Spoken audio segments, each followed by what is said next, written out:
इन दोस्तों, आप किसी भी सरकारी एग्जाम की तैयारी कर रहे हैं तो ये वीडियो आपके लिए सबसे ज्यादा महत्वपूर्ण और हेल्पफुल होगा, क्योंकि मैं एक ही वीडियो में ला हूँ 500 जीके के मोस्ट इंपॉर्टेंट क्वेश्चन।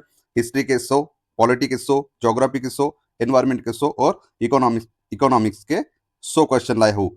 और ये इसके हर एक वीडियो का एक टाइम स्लॉट भी वहां पे मैंने मेंशन किया है। जो भी सब्जेक्ट आपको अच्छा लगे वहां से आप जाकर देख सकते हो। तो ये वीडियो आपके एक तैयारी एक नए लेवल पे लेके जाएगी। तो चलिए हम स्टार्ट करते हैं विजडम 2047 के साथ। तो हम देखते हैं कि पहला सवाल, भारतीय संविधान कब लागू हुआ? इसका सही जवाब है 26 जनवरी 1950 को भारतीय संविधान लागू हो गया। और 26 जनवरी 1949 को क्या हुआ था? ये हमने उसे संविधान को एक्सेप्ट किया था। और हमारे प्रियम्बल में एकमात्र ऐसी त्रुटि है, ये कहाँ पे मेंशन है? संविधान में 26 नवंबर 1949। और भारतीय संविधान कब लागू किया? इसका सही जवाब है 26 जनवरी 1950 को भारतीय संविधान लागू किया गया। अगला सवाल, भारतीय संविधान की प्रस्तावना में कितने शब्द 42 कॉन्स्टिट्यूशनल अमेंडमेंट एक्ट से जोड़ा गया? इसका सही जवाब है 3। यानी कि 42 संशोधन के द्वारा 3 शब्द जोड़े गए थे। एक था सेकुलर, दूसरा था सोशलिस्ट, तीसरा था इंटीग्रिटी। हमेशा याद रखिएगा कि 42 कॉन्स्टिट्यूशनल, और इसे ही मिनी कॉन्स्टिट्यूशन कहा जाता है। मिनी कॉन्स्टिट्यूशन क्योंकि 42 कॉन्स्टिट्यूशन से बहुत सारी चीजों का हमारे संविधान में परिवर्तन किया गया।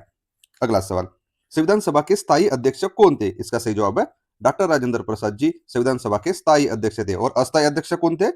डॉक्टर सच्चिदानंद सिन्हा जी, सच्चिदानंद सिन्हा। और डॉक्टर बी आर अम्बेडकर साहब कौन थे? ये ड्राफ्टिंग कमेटी के चेयरमैन थे। और आपको देखना है कि पंडित जवाहरलाल नेहरू जी और सरदार वल्लभ भाई पटेल जी कौन कौन से कमेटी के चेयरमैन थे। अगला सवाल, भारतीय संविधान का कौन सा अनुच्छेद समानता का अधिकार देता है? इसका सही जवाब है अनुच्छेद 14 से 18 लेकर ये इक्वेलिटी के बारे में बात करता है। साथ ही साथ अनुच्छेद 19 और 22 में क्या है? यह है राइट टू फ्रीडम। ये हमेशा पूछा जाता है और बहुत चर्चा में, राइट टू फ्रीडम। और अनुच्छेद 23 और 24 में क्या है? ये शोषण के विरुद्ध अधिकार है, शोषण के विरुद्ध अधिकार। और साथ ही साथ अनुच्छेद 25 से लेकर 28 में क्या है? यह मेंशन है right to religious freedom, religious freedom.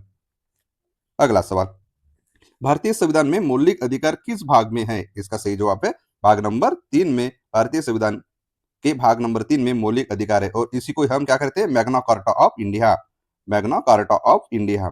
और भाग 2 में क्या है? यह है सिटीजनशिप। और भाग 4 में क्या है? आपको कमेंट बॉक्स में लिखना है। और भाग 5 में है, यह यूनियन के बारे में है। और यूनियन में कौन 5 लोग होते हैं वो आपको देखना है। अगला सवाल, भारत में राष्ट्रपति का चुनाव किसके द्वारा किया जाता है? इसका सही जवाब है निर्वाचन मंडल। और निर्वाचन मंडल में कौन कौन होते हैं? एमएलए होते हैं और एमपीज होते हैं। अगला सवाल, राज्यसभा के सदस्यों का कार्यकाल कितना होता है? इसका सही जवाब है 6 साल। यानी कि राज्यसभा सदस्यों का कार्यकाल 6 ईयर होता है। साथ ही साथ 5 वर्ष किसका होता है? ये होता है लोकसभा और विधानसभा का कार्यकाल, यानी कि सदस्यों का कार्यकाल। और विधान परिषद सदस्यों का कार्यकाल और राज्यसभा सदस्यों का कार्यकाल 6 साल होता है। अगला सवाल, भारत के प्रथम मुख्य न्यायाधीश कौन थे? इसका सही जवाब है एस जे कानिया भारत के प्रथम मुख्य न्यायाधीश थे। अगला सवाल, आपातकाल की घोषणा किस अनुच्छेद के तहत होता है? यानी कि national emergency declare which article? इसका सही जवाब है आर्टिकल नंबर 352। और 356 में क्या है? यह है स्टेट इमरजेंसी। साथ ही साथ उसको कॉन्स्टिट्यूशनल इमरजेंसी भी कहा जाता है। और आर्टिकल 360 में क्या है? ये फाइनेंशियल इमरजेंसी है। और आर्टिकल 368 में क्या है? ये कॉन्स्टिट्यूशनल अमेंडमेंट एक्ट के बारे में यहाँ एक्सप्लेनेशन दिया है। अगला सवाल, भारत में निर्वाचन आयोग किस प्रकार की संस्था है? इसका सही जवाब है यह है संवैधानिक निकाय, यानी कि कॉन्स्टिट्यूशनल बॉडी है। क्योंकि हमारे संविधान में आर्टिकल कौन सा है? 324, यानी कि भारत में निर्वाचन आयोग 324 में आपका मेंशन है, अनुच्छेद 324 में। अगला सवाल, संविधान संशोधन किस अनुच्छेद के अंतर्गत आता है? हमने अभी देखा कौन सा आता है, आर्टिकल नंबर अनुच्छेद 368। और 356 में क्या देखा हमने? State emergency. और आर्टिकल 370 किसका था? जम्मू कश्मीर के संबंध में था। लेकिन ये क्या हुआ? इसे हमने निष्कासित कर दिया। और आपको ये देखना है कि आर्टिकल 365 में क्या है। अगला सवाल, भारतीय संविधान में नीति निर्देशक तत्व किस देश से लिए गए हैं? इसका सही जवाब है आयरलैंड से हमने नीति निर्देशक तत्व लिए गए हैं। यूएसए से हमने क्या लिया? Judiciary independence. साथ ही साथ वाइस प्रेसिडेंट। कनाडा से हमने क्या लिया? ये स्ट्रॉन्ग फेडरलिज्म है। और ऑस्ट्रेलिया से क्या हमने लिया? ऑस्ट्रेलिया से लिया हमने समवर्ती सूची। अगला सवाल, लोकसभा का अधिकतम सदस्य कितने होते हैं? यानी कि लोकसभा की स्ट्रेंथ मैक्सिमम कितनी होती है? इसका सही जवाब है 500 552 यानी कि 552 लोकसभा की अधिकतम संख्या होती है। यह हमेशा याद रखिएगा। अगला सवाल, वित्त आयोग का गठन किस अनुच्छेद के तहत होता है? इसका सही जवाब है अनुच्छेद 280 के तहत वित्त आयोग का गठन होता है। और आर्टिकल 148 में क्या है? ये 148 में है क्या? और आर्टिकल 324 में क्या है? हमने देखा इलेक्शन कमीशन। और आपको देखना है कि आर्टिकल 275 में क्या है। अगला सवाल, भारत का नियंत्रक एवं महालेखा परीक्षक यानी कि क्या किसके द्वारा नियुक्त होता है? इसका सही जवाब है हमारे देश के राष्ट्रपति जी क्या की नियुक्ति करते हैं। और इसका आर्टिकल कौन सा है? 148। अगला सवाल, राज्यसभा के 1/3 सदस्य कितने वर्षों में निवृत्ति होते हैं?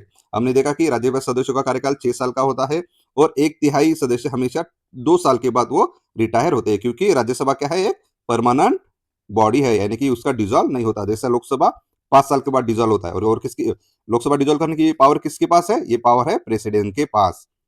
अगला सवाल, मूल कर्तव्य किस संशोधन द्वारा जोड़े गए? इसका सही जवाब है 42 कॉन्स्टिट्यूशनल अमेंडमेंट एक्ट से फंडामेंटल ड्यूटी जोड़ा गया। और कौन सी कमेटी थी? ये स्वर्ण सिंह कमेटी थी। ये हमेशा याद रखे, स्वर्ण सिंह कमेटी के रिकमेंडेशन से fundamental rights 42 constitutional amendment act से जोड़ा गया। अगला सवाल, पंचायत राज व्यवस्था किस संशोधन द्वारा जोड़ी गई है? इसका सही जवाब है 73 कॉन्स्टिट्यूशनल अमेंडमेंट एक्ट से पंचायत राज को हमने एक संवैधानिक दर्जा दिया। साथ ही साथ 74 में क्या है? यह नगर परिषद है। और 44 और 86, 44 हमने देखा कि ये जो भी आपातकाल में परिवर्तन के उसको निष्कासित करने के लिए 44 लाया गया था। और 86 आपको देखना है, क्योंकि इसकी वजह से हमारा राइट टू एजुकेशन एक्ट को हम फंडामेंटल राइट्स और साथ ही साथ डीपीएसपी, साथ ही साथ फंडामेंटल ड्यूटीज, तीनों में बदलाव किए थे। अगला सवाल, राज्यपाल की नियुक्ति कौन करता है? आपने देखा होगा राज्यपाल जी की नियुक्ति हमारे देश के राष्ट्रपति जी करते हैं। और राज्यपाल के लिए मिनिमम एज आयु कितनी है? ये 35 ईयर है। अगला सवाल, सर्वोच्च न्यायालय की स्थापना कब हुई थी? इसका सही जवाब है बी, 1950 को सर्वोच्च न्यायालय की स्थापना हुई थी। जो फेडरल कोर्ट था उसको हम निष्कासित करके हमने सर्वोच्च न्यायालय की स्थापना 1950 को की थी। और फेडरल कोर्ट की स्थापना कब हुई थी? ये हुई थी 1935 में। कौन से एक्ट के तहत? आपको कमेंट बॉक्स में बताना है। अगला सवाल, संविधान सभा का गठन किस योजना के तहत हुआ है? इसका सही जवाब है कैबिनेट मिशन प्लान की तरह संविधान सभा का गठन हुआ है। 1946 में आया था। और क्रिप्स मिशन कब आया था? 1942। और उसमें 3 मेंबर थे क्रिप्स मिशन में। और कौन कौन से है आपको जरूर देखना है। अगला सवाल, मौलिक अधिकारों का निलंबन किस दौरान होता है? इसका सही जवाब है नेशनल इमरजेंसी। जब हमारे देश में नेशनल इमरजेंसी लागू होती है तब यानी कि फंडामेंटल राइट्स को सस्पेंड किया जा सकता है। आपको देखना है आर्टिकल 358, साथ ही साथ 359, ये दोनों आर्टिकल के बारे में थोड़ा सा देखना है। और मैं ये भी बता देता हूँ कि नेशनल इमरजेंसी कितने प्रकार के होते हैं। ये 3 प्रकार के यहाँ पे नेशनल इमरजेंसी डिक्लेयर किया किस प्रकार 3 प्रकार से हम डिक्लेयर कर सकते हैं, क्योंकि इसका ही क्लासिफिकेशन है। बाद में प्रेसिडेंसी रूल और फाइनेंशियल इमरजेंसी का क्लासिफिकेशन नहीं है। ये हमेशा ये बात ध्यान रखिए। अगला सवाल, अनुच्छेद 32 यानी कि आर्टिकल 32 किससे संबंधित है? इसका सही जवाब है कॉन्स्टिट्यूशनल रेमेडीज यानी कि संवैधानिक उपचार। जब हमारे फंडामेंटल राइट वायलेट होते हैं तब आर्टिकल 32 का उपयोग करके हम सीधा सुप्रीम कोर्ट जा सकते हैं। और साथ ही साथ हम किस आर्टिकल के हाई कोर्ट के कौन से वो आर्टिकल है उसके तहत हम सीधा हाई कोर्ट जा सकते हैं 226। अगला सवाल, राज्य नीति के निर्देशक तत्व किस भाग में है? ये इजी सवाल है और इसका मैं आप कमेंट बॉक्स में जरूर बताएगा। मैंने बताया था कि पार्ट 3 में क्या है? Fundamental rights. पार्ट 5 में क्या है? हमने बताया यूनियन। और पार्ट 6 में क्या है? और पार्ट 4, ये दोनों में से कोई होगा। तो आपको बताना है कि डायरेक्टिव प्रिंसिपल किस भाग में है। अगला सवाल, भारत एक राज्य है। इसका सही जवाब है सी, भारत एक फेडरल विथ यूनिटरी बायस, यानी कि हमारे देश में पहले ही आर्टिकल 1 में लिखा है कि Bharat shall be union of state. ये हमेशा याद रखें, कभी भी यानी कि फेडरेशन शब्द यूज नहीं किया है। हमारे आर्टिकल 1 में यूज किया है यूनियन ऑफ स्टेट, इसलिए संघीय और एकात्मक हमारा एक भारत एक राज्य है।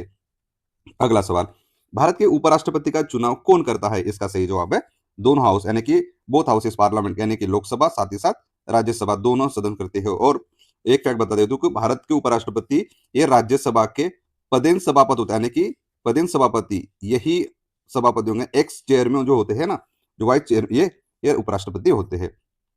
अगला सवाल यही है, देखिए राज्यसभा का सभापति कौन होता है? हमने अभी देखा कि हमारे देश के वाइस प्रेसिडेंट ही हमारे राज्यसभा के सभापति थे, वो अनुच्छेद 64 में उसका मेंशन है। अगला सवाल, धन विधेयक किस संसद में प्रस्तुत होता है? इसका सही जवाब है लोकसभा में धन विधेयक प्रस्तुत होता है। राज्यसभा में जाता है लेकिन 14 दिनों के बाद उसे रिटर्न करना पड़ता है। अगर उन्होंने रिटर्न नहीं किया, इसका मतलब होता है कि उन्होंने ये पास कर दिया, लेकिन धन विधेयक सबसे पहले लोकसभा में ही प्रस्तुत होता है। अगला सवाल, राज्यसभा के कितने सदस्य राष्ट्रपति द्वारा नामित किए जाते हैं? इसका सही जवाब है 12। राष्ट्रपति जी राज्यसभा के लिए 12 सदस्यों का नामन करता है, और ये कौन से फील्ड से आते हैं?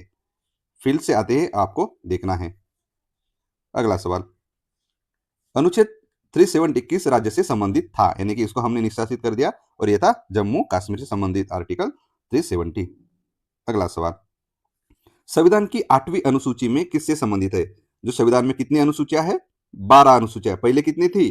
पहले थी 8, अब कितने बढ़कर हुई है? 12। मूल संविधान में 8 अनुसूचियां थी, और अब हमारे संविधान में 12 अनुसूचियां है। आपको बताना है कि 8वीं अनुसूची में क्या है। इसका सही जवाब है लैंग्वेज, यानी कि भाषा है। और कितनी भाषा है अभी? 22। आपको कौन कौन सी हमेशा याद रखना है। अगला सवाल, निर्वाचन आयोग का गठन किस अनुच्छेद के तहत किया था? हमने देखा कि इलेक्शन कमीशन का आर्टिकल कौन सा? 324। और 280 किसका है? ये फाइनेंस कमीशन का। ये 365 है स्टेट इमरजेंसी। 360 है ये कॉन्स्टिट्यूशनल अमेंडमेंट एक्ट।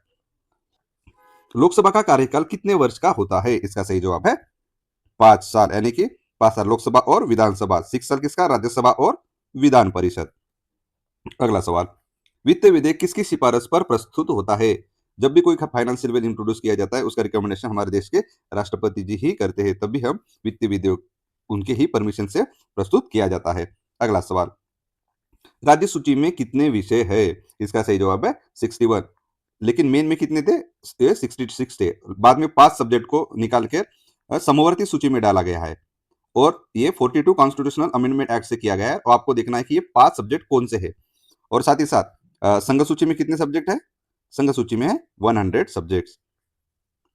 अगला सवाल, भारतीय नागरिकता किस अनुच्छेद में वर्णित है? इसका सही जवाब है अनुच्छेद 5 से लेकर 11 में भारतीय नागरिकता यहाँ पे वर्णित है। और 1 और 4 में क्या है? संघ और नाम। हमने देखा किया है फंडामेंटल राइट्स। और आर्टिकल 36 और लेकर फंडामेंटल डीपीएसपी। और 51A में क्या है? ये फंडामेंटल ड्यूटीज। अगला सवाल, प्रधानमंत्री की नियुक्ति कौन करता है? इसका सही जवाब है प्रधानमंत्री नियुक्ति राष्ट्रपति जी करते हैं। अगला सवाल, सर्वोच्च न्यायालय के न्यायाधीशों की सेवानिवृत्ति आयु क्या है? इसका सही जवाब है 65 ईयर सर्वोच्च न्यायालय के न्यायाधीशों की निवृत्ति है। और सर्वोच्च न्यायालय कौन सा आर्टिकल से स्टैब्लिश करते हैं? आर्टिकल अनुच्छेद 124। अगला सवाल, राज्यपाल का कार्यकाल कितने वर्ष का होता है? इसका तो कार्यकाल 5 साल का होता है, लेकिन राज्यपाल की नियुक्ति हमने देखा कि कौन करता है? राष्ट्रपति जी करते हैं। इसलिए राष्ट्रपति जी की इच्छा पर ही राज्यपाल का कार्यकाल डिसाइड होता है। अगर राष्ट्रपति जी ने कहा कि अब इस राज्य के राज्यपाल को हमें क्या करना है, हटाना है, तो राष्ट्रपति जी कर सकते हैं, कभी भी कर सकते हैं। अगला सवाल, भारतीय संविधान में कुल कितनी अनुसूचियां है? हमने अभी देखा कितनी अनुसूचियां है? 12। मूल में कितनी थी? 8। और 8वीं अनुसूची में क्या है? हमने देखा लैंग्वेज। और 10वीं अनुसूची हमेशा याद रखेगा, ये एंटी डिपेक्शन लॉ है। एंटी डिपेक्शन लॉ हमेशा याद रखेगा ये। अगला सवाल, अनुच्छेद 21 किससे संबंधित है? इसका सही जवाब है जीवन और व्यक्तिगत स्वतंत्रता। ये बहुत बार पूछा गया कि आर्टिकल 21 किससे संबंधित, क्योंकि इसकी डेफिनेशन बहुत वाइड है, वाइड और ओपन है। अगला सवाल,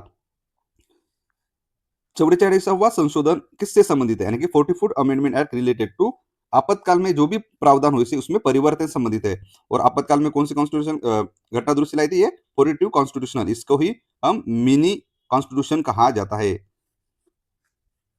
अगला सवाल, भारतीय संविधान का संरक्षक कौन है? इसका सही जवाब है सर्वोच्च न्यायालय भारतीय संविधान का संरक्षक है। अगला सवाल, मंत्रिपरिषद किसके प्रति उत्तरदायी होती है? इसका सही जवाब है लोकसभा के प्रति मंत्रिपरिषद उत्तरदायी होती है। अगला सवाल, संघ सूची में कितने विषय है? हमने देखा संघ सूची में कितने विषय है? ये 100। अब थोड़े से बढ़ गए होंगे, आप देख लीजिएगा। अगला सवाल, नियंत्रक एवं महालेखा परीक्षक का कार्यकाल कितने वर्ष का होता है? हमने क्या के बारे में देखा, क्या की नियुक्ति कौन करता है? राष्ट्रपति जी। क्या के लिए आर्टिकल कौन सा है 148, और इसका कितने वर्ष का होता है कार्यकाल, ये 5 वर्ष या 65 आयु वर्ष की आयु, यही उनका कार्यकाल होता है। अगला सवाल, बेसिक स्ट्रक्चर यानी कि मूल संरचना सिद्धांत किस मामले से संबंधित है, इसका सही जवाब है केशवानंद भारती मामले से ये बेसिक स्ट्रक्चर संबंधित है। अगला संविधान, संविधान का कौन सा भाग संघ और राज्यों के संबंधों से संबंधित है, संविधान का कौन सा भाग है, ये भाग नंबर 11 पार्ट 11 भाग संविधान का संघ और राज्यों के संबंधों से संबंधित है, इसके बारे में जरूर पढ़िएगा। अगला सवाल, पंचायतों से संबंधित अनुसूची, जो भी हमारे देश में पंचायत राज है उसके लिए कौन सी सूची है, इसका सही जवाब है सूची नंबर 11, और टोटल कितने हैं 12, और 12 में क्या होगा, फिर 12 में होगा नगर परिषद यानी कि म्युनिसिपालिटीज। ये देखिए अब लाइक सवाल है कि नगर पालिका से संबंधित अनुसूची कौन सी है, म्युनिसिपालिटी संबंधित सूची कौन सी है, ये है 12 म्युनिसिपालिटीज। हमने देखा क्या है, ये पंचायत है, ये कहा है ये एंटी डिफेक्शन लॉ, और हमने देखा 8 में क्या है लैंग्वेज, और कितने हैं 22। ये मैंने जो दिया है उसका ही समरी दिया है मैंने, अब जरूर देखिएगा रुक कर। अगला सवाल, संविधान दिवस कब मनाया जाता है, इसका सही जवाब है 26 नवंबर को संविधान दिवस मनाया जाता है। क्यों, क्योंकि हमने इसी दिन उसको संविधान को स्वीकार किया था, लेकिन लागू कब किया था 26 जनवरी 1950 को, इसलिए जिस दिन स्वीकार किया यानी कि स्वीकार आता इसी वजह से 26 नवंबर को हम संविधान दिवस के रूप में मनाते हैं। अगला सवाल, वित्तीय आपातकाल किस अनुच्छेद के अंतर्गत घोषित होता है, इसका सही जवाब है 360, ये नेशनल इमरजेंसी, ये स्टेट इमरजेंसी, और ये कॉन्स्टिट्यूशनल अमेंडमेंट है, और ये फाइनेंशियल इमरजेंसी। अगला सवाल, राष्ट्रपति का महाभियोग किस अनुच्छेद में वर्णित है, इसका सही जवाब है आर्टिकल 60 यानी कि अनुच्छेद 61 में महाभियोग प्रक्रिया का वर्णन है। और आपको बता देता हूं कि आर्टिकल 1 to 3 में ये ऑर्डिनेंस है, और हमने देखा अभी ये क्या है, और ये हम आने वाले सवाल में देखेंगे। अगला सवाल, संविधान अविश्वास प्रस्ताव किस सदन में लाया जाता है, नो कॉन्फिडेंस मोशन लोकसभा में लाया जाता है, क्योंकि ये पीपल यानी कि लोगों द्वारा डायरेक्ट नियुक्त किए जाते हैं, इसी वजह से नो कॉन्फिडेंस मोशन लोकसभा में ही प्रस्तुत किया जाता है, लाया जाता है। भारतीय संविधान में आपातकाल की प्रेरणा किस देश से ली गई, यानी कि इमरजेंसी प्रोविजन हमने किस देश से लिया है, इसका सही जवाब है जर्मनी, यहाँ पे दिया है ये है जर्मनी से हमने लिया है। अगला सवाल, जीएसटी परिषद का गठन किस अनुच्छेद के तहत किया गया, ये बहुत इंपॉर्टेंट सवाल है, हमेशा रखें, क्योंकि जीएसटी काउंसिल हमेशा चर्चा में रहता है कि, और आपको ये देखना है कि जीएसटी परिषद के चेयरमैन कौन होते हैं, हमारे देश के वित्त मंत्री, और उसका स्ट्रक्चर देखना है कि स्टेट से कितना होता है और सेंटर से कितना होता है, जरूर देखिए। लेकिन मैं बता देता हूँ कि जीएसटी परिषद का गठन अनुच्छेद 279A के तहत किया गया है। अगला सवाल, यूपीएससी किस अनुच्छेद के अंतर्गत स्थापित है, इसका सही जवाब है अनुच्छेद 315 में यूपीएससी है। अगला सवाल, संसद का संयुक्त अधिवेशन किस अनुच्छेद में है, इसका सही जवाब है अनुच्छेद 108 में संसद का संयुक्त अधिवेशन है, और उसके अध्यक्ष कौन कहते हैं, ये लोकसभा अध्यक्ष, और संसद का संयुक्त अधिवेशन कौन बुलाते हैं हमारे देश के प्रेसिडेंट। और 110 में ये धन विधेयक की परिभाषा है, यानी कि धन विधेयक की व्याख्या है। हमने देखा 123 में क्या है ऑर्डिनेंस है, और 356 में क्या देखा हमने स्टेट इमरजेंसी। अगला सवाल, धन विधेयक की परिभाषा किस अनुच्छेद में दी गई, इसका सही जवाब है अनुच्छेद 1110 में धन विधेयक की परिभाषा दी है। अगला सवाल, सर्वोच्च न्यायालय की स्थापना किस अनुच्छेद में है, इसका सही जवाब हमने देखा अनुच्छेद 124 में सर्वोच्च न्यायालय की स्थापना किसका, फेडरल कोर्ट को हम बर्खास्त करके सर्वोच्च न्यायालय की स्थापना की थी, और फेडरल कोर्ट कब 1935 में इस्टेब्लिश किया था। और आर्टिकल 214 में हाईकोर्ट की स्थापना दी है। और 32 में क्या है हमने देखा कॉन्स्टिट्यूशनल यानी कि संवैधानिक उपचार, कॉन्स्टिट्यूशनल रेमेडीज। अगला सवाल, लोकसभा में धन विधेयक की प्रमाणित घोषणा कौन करता है, अगर कोई बिल धन विधेयक है कि नहीं ये कौन घोषित करता है, ये है लोकसभा अध्यक्ष, ये बहुत बड़ी पावर है, कौन सा भी बिल अगर वो मनी बिल है कि नहीं ये घोषित करने का अधिकार लोकसभा अध्यक्ष के पास होता है, हमेशा याद रखिएगा। अगला सवाल, राष्ट्रपति की अध्यादेश जारी करने की शक्ति किस अनुच्छेद में, हमने देखा आर्टिकल 123 में यह मेंशन है। अगला सवाल, राज्यपाल की अध्यादेश शक्ति किस अनुच्छेद में है, अब देखना है यह है आर्टिकल 213। अगला सवाल, राष्ट्रपति द्वारा जारी अध्यादेश की अधिकतम वैधता अवधि क्या है, जब भी हम ऑर्डिनेंस घोषित करते हैं उसकी सबसे ज्यादा मैक्सिमम लिमिट कितनी होती है? इसका सही जवाब है 6 सप्ताह, यानी कि संसद सत्र चालू होने के बाद वो 6 वीक के अंदर उसको संसद से पारित करना पड़ता है। अगर नहीं पारित किया तो वो क्या हो जाता है? लैप्स हो जाता है। क्या ऑर्डिनेंस के तहत हम कॉन्स्टिट्यूशनल अमेंडमेंट कर सकते हैं? नहीं, हमेशा याद रखिए, कॉन्स्टिट्यूशनल अमेंडमेंट के लिए आपको दोनों सदनों से स्पेशल मेजोरिटी लगती है। इसलिए ऑर्डिनेंस के तहत हम कॉन्स्टिट्यूशनल अमेंडमेंट नहीं कर सकते, संविधान में संशोधन दुरुस्ती नहीं कर सकते, हमेशा याद रखिएगा। अगला सवाल, मूल कर्तव्यों की संख्या वर्तमान में कितनी है? इसका सही जवाब है 11। पहले कितनी थी? 10। कौन से कॉन्स्टिट्यूशन अमेंडमेंट से? शायद मुझे लगता है 86 या 86 ही है। उससे हमने बढ़ाकर कितना कर दिया? 11 कर दिया। और फंडामेंटल ड्यूटीज किस कमेटी के तहत हमने घोषित किया है? जरूर देखिएगा। अगला सवाल, पंचायत राज व्यवस्था किस संशोधन से जोड़ी गई? इसका सही जवाब है 73 कॉन्स्टिट्यूशनल अमेंडमेंट एक्ट से पंचायत राज जोड़ी गई। और 74 से क्या हमने किया? ये म्युनिसिपैलिटी यानी कि नगर परिषद को हमने जोड़ा। देखिए अगला सवाल है कि म्युनिसिपैलिटी नगर पालिका किस संशोधन से जोड़ी गई? इसका सही जवाब है 74 कॉन्स्टिट्यूशनल अमेंडमेंट एक्ट। अगला सवाल, भारत में वित्तीय आपातकाल अब तक क्या लागू किया गया है? इसका सही जवाब है नहीं, अभी तक फाइनेंशियल इमरजेंसी लागू नहीं किया है। और फाइनेंशियल इमरजेंसी का आर्टिकल कितना है? अनुच्छेद 360। उच्च न्यायालय की स्थापना किस अनुच्छेद में आता है? इसका सही जवाब है अनुच्छेद 214 यानी कि 214 में। संसद राज्य सूची पर कब कानून बना सकती है? ये बहुत इंपॉर्टेंट सवाल है, हमेशा याद रखिएगा। संसद अगर चाहे तो राज्य सूची पर कानून बना सकती है, लेकिन किस परिस्थिति में? जब अगर नेशनल इमरजेंसी रही हो, साथ ही साथ अगर राज्यसभा के 2/3 उपस्थित और मतदान से पारित किया गया हो, साथ ही साथ 2 या अधिक राज्यों ने भी अनुरोध किया, तभी संसद राज्य सूची पर कानून बना सकता है, यानी कि सी। ये बहुत इंपॉर्टेंट सवाल है, हमेशा याद रखिएगा। अगला सवाल, वित्त आयोग का गठन कितने वर्ष में होता है? इसका सही जवाब है 5 वर्ष में। और आपको बताना है कि अभी कौन सा वित्त आयोग चल रहा है। मैं कमेंट बॉक्स में 15 या 16 दोनों में से कौन सा होगा, आप जरूर देखिएगा।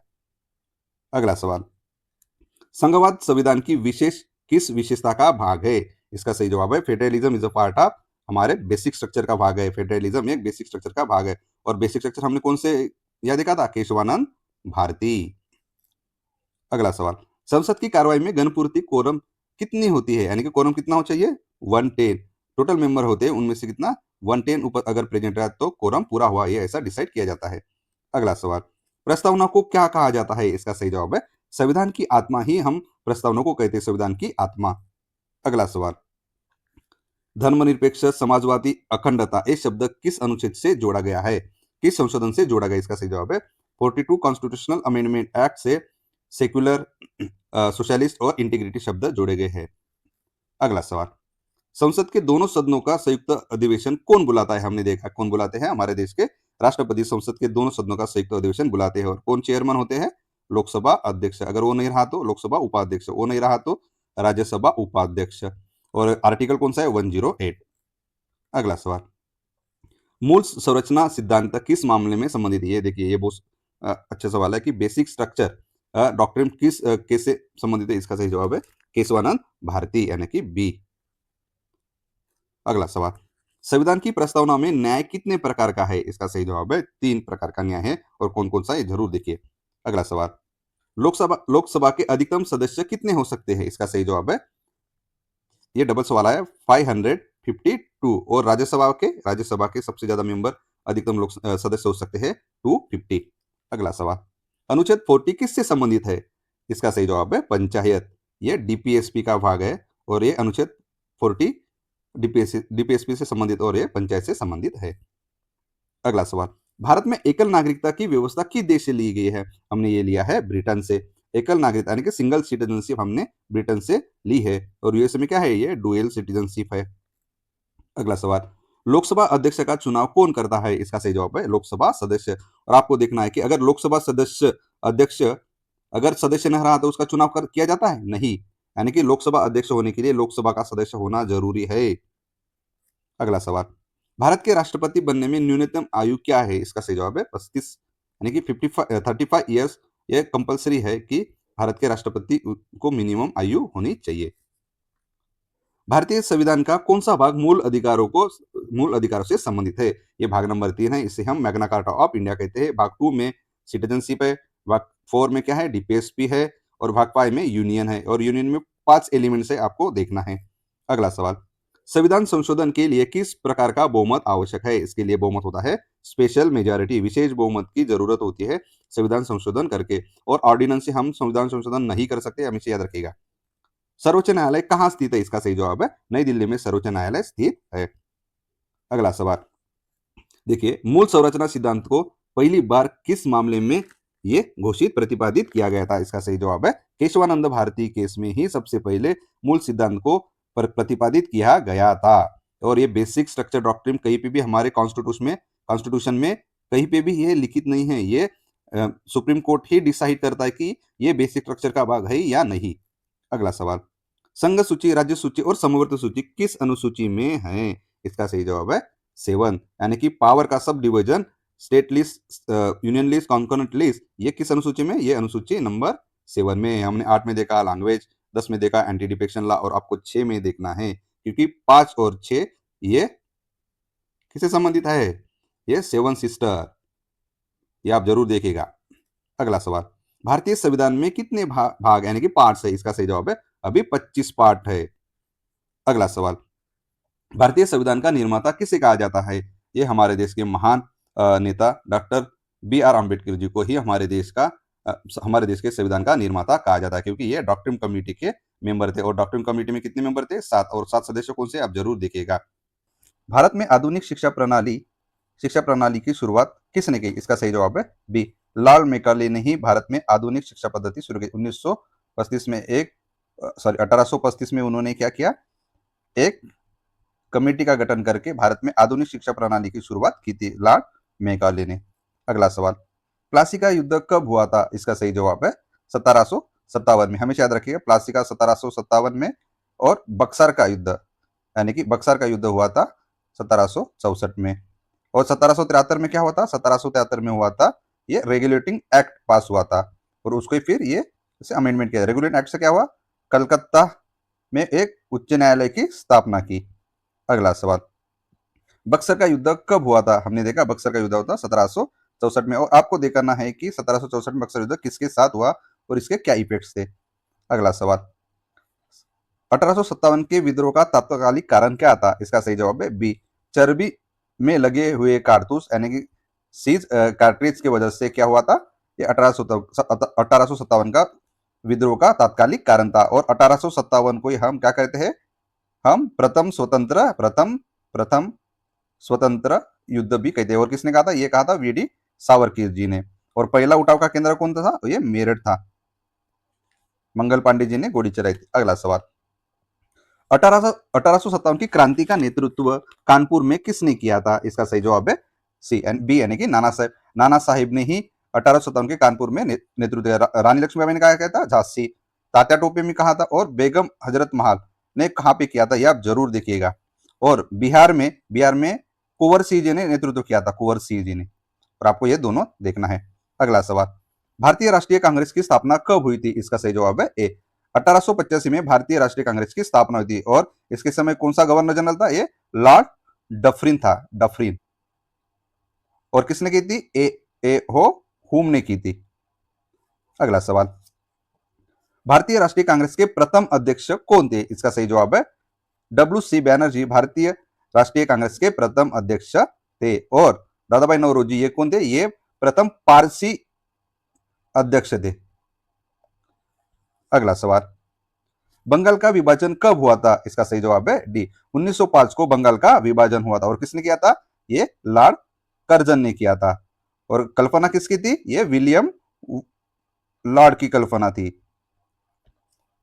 अगला सवाल, स्वदेशी आंदोलन किसके विरुद्ध में शुरू हुआ था? इसका सही जवाब है जब बंगाल का विभाजन हुआ, इसके विरुद्ध में स्वदेशी आंदोलन चालू किया गया।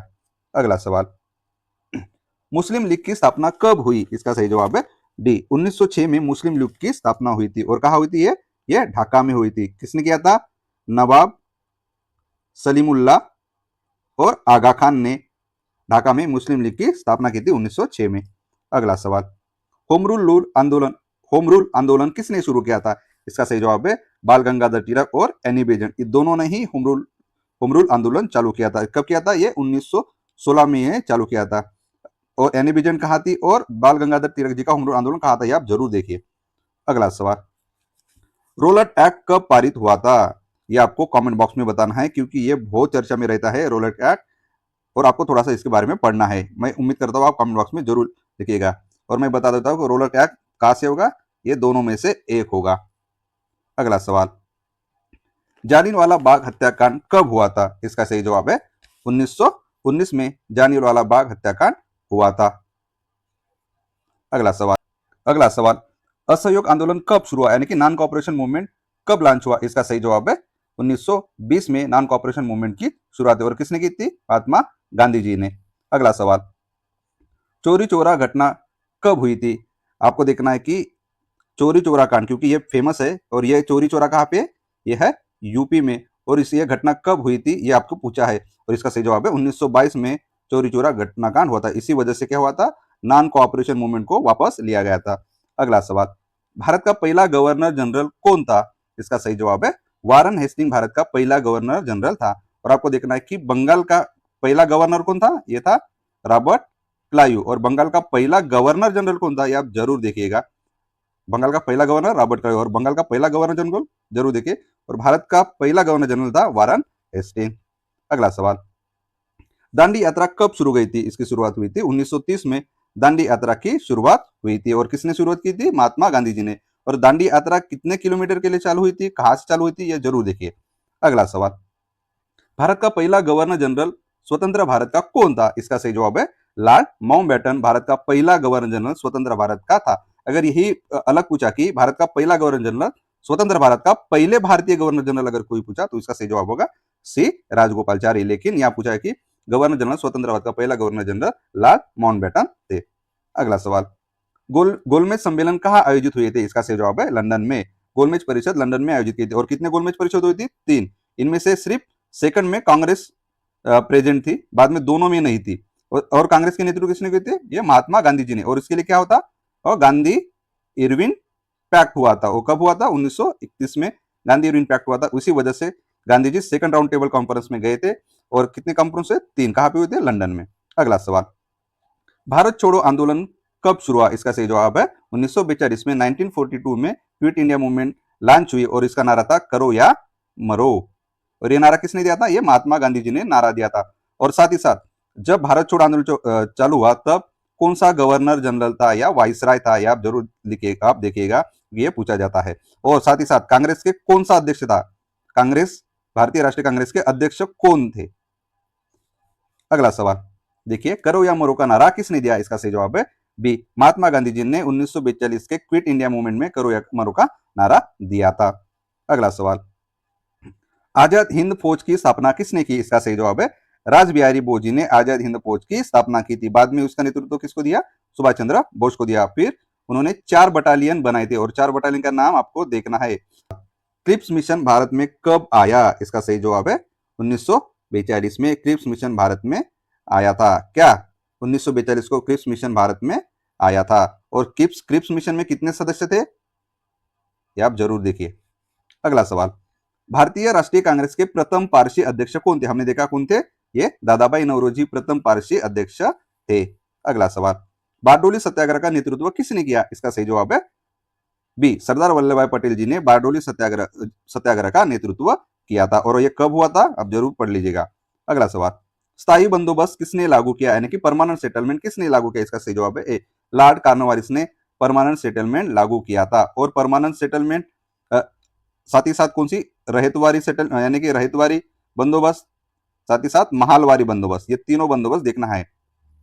अगला सवाल, सब्सिडरी अलायंस यानी कि सहायक संधि की नीति किसने शुरू की, इसका सही जवाब है लॉर्ड वेलेस्ली ने ही सब्सिडरी अलायंस की शुरुआत की थी। अगला सवाल, आगस्ट प्रस्ताव किस वाइसराय ने दिया था, इसका सही जवाब है ए, लॉर्ड लिनलिथगो ने ही आगस्ट ऑफर दिया था। और यही गवर्नर जनरल है सबसे ज्यादा काल, इसका सबसे ज्यादा ड्यूरेशन है भारत में, लॉर्ड लिथगो, और यही था 1942 के क्विट इंडिया मूवमेंट के समय गवर्नर जनरल।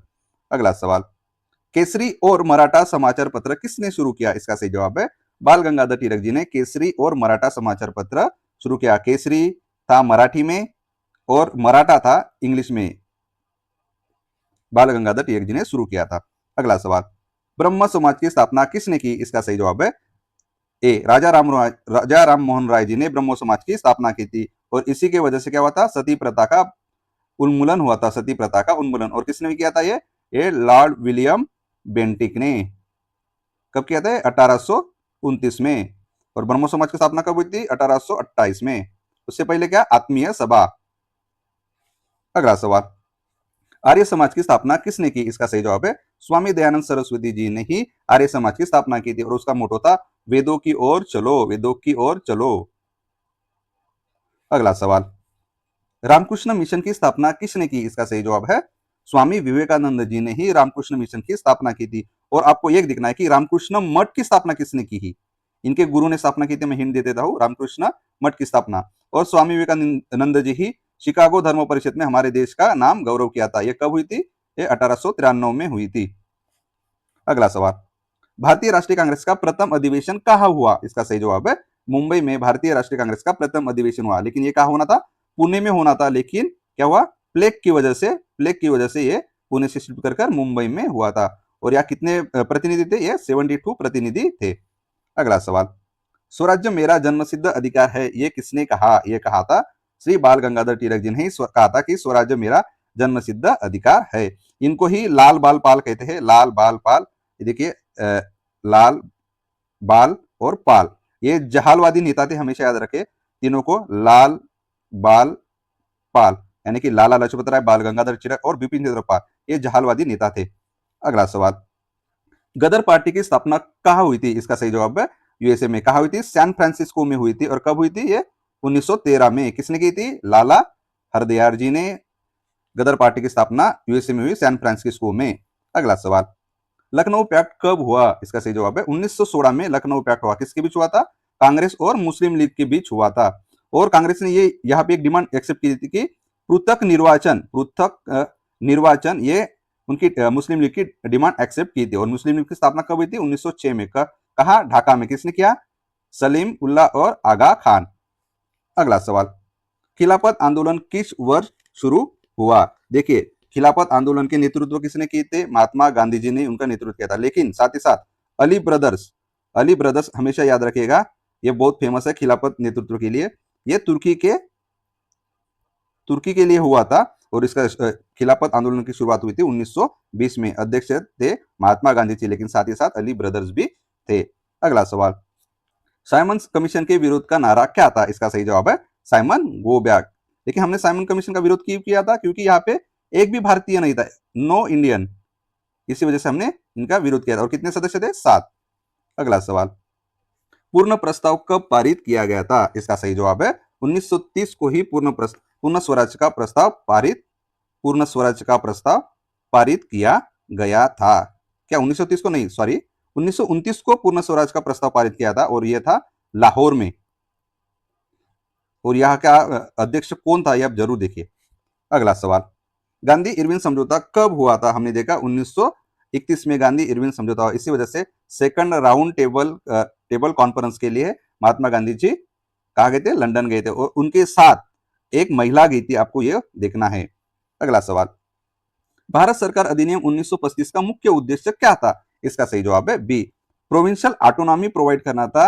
ये 1935 के एक्ट का मेन मोटो था। साथ ही साथ ये 1935 के एक्ट ने ही फेडरल कोर्ट की स्थापना की थी। बाद में उसे बर्खास्त करके क्या किया? हमने सुप्रीम कोर्ट की स्थापना की थी 1950 में।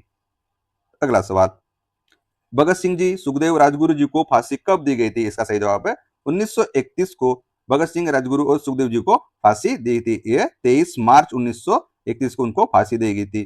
क्यों दी गई थी? ये आप पढ़ लीजिएगा या मूवी देख लीजिएगा। अगला सवाल, भारत का ग्रैंड ओल्ड मैन किसे कहा जाता है? इसका सही जवाब है दादा भाई नौरोजी को ही भारत का ग्रैंड ओल्ड मैन कहा जाता है। ये प्रथम ऐसे भारतीय थे जो ब्रिटिश संसद में मेंबर के लिए, यानी कि सदस्य के लिए चुने गए थे। साथ ही साथ ये कहते, ये पहले पारसी राष्ट्रीय कांग्रेस के अध्यक्ष भी थे। अगला सवाल, कराची प्रस्ताव किससे संबंधित था? इसका सही जवाब है फंडामेंटल राइट्स, यानी कि कराची प्रस्ताव फंडामेंटल राइट्स से संबंधित है। और कराची प्रस्ताव कब हुआ था? आप जरूर देख लीजिएगा। अगला सवाल, कैबिनेट मिशन भारत कब आया? इसका सही जवाब है 1946 को कैबिनेट मिशन भारत आया था। 1946 को ही कैबिनेट मिशन भारत आया था। और कैबिनेट मिशन ने क्या क्या रिकमेंडेशन दी, आप पढ़ लीजिए।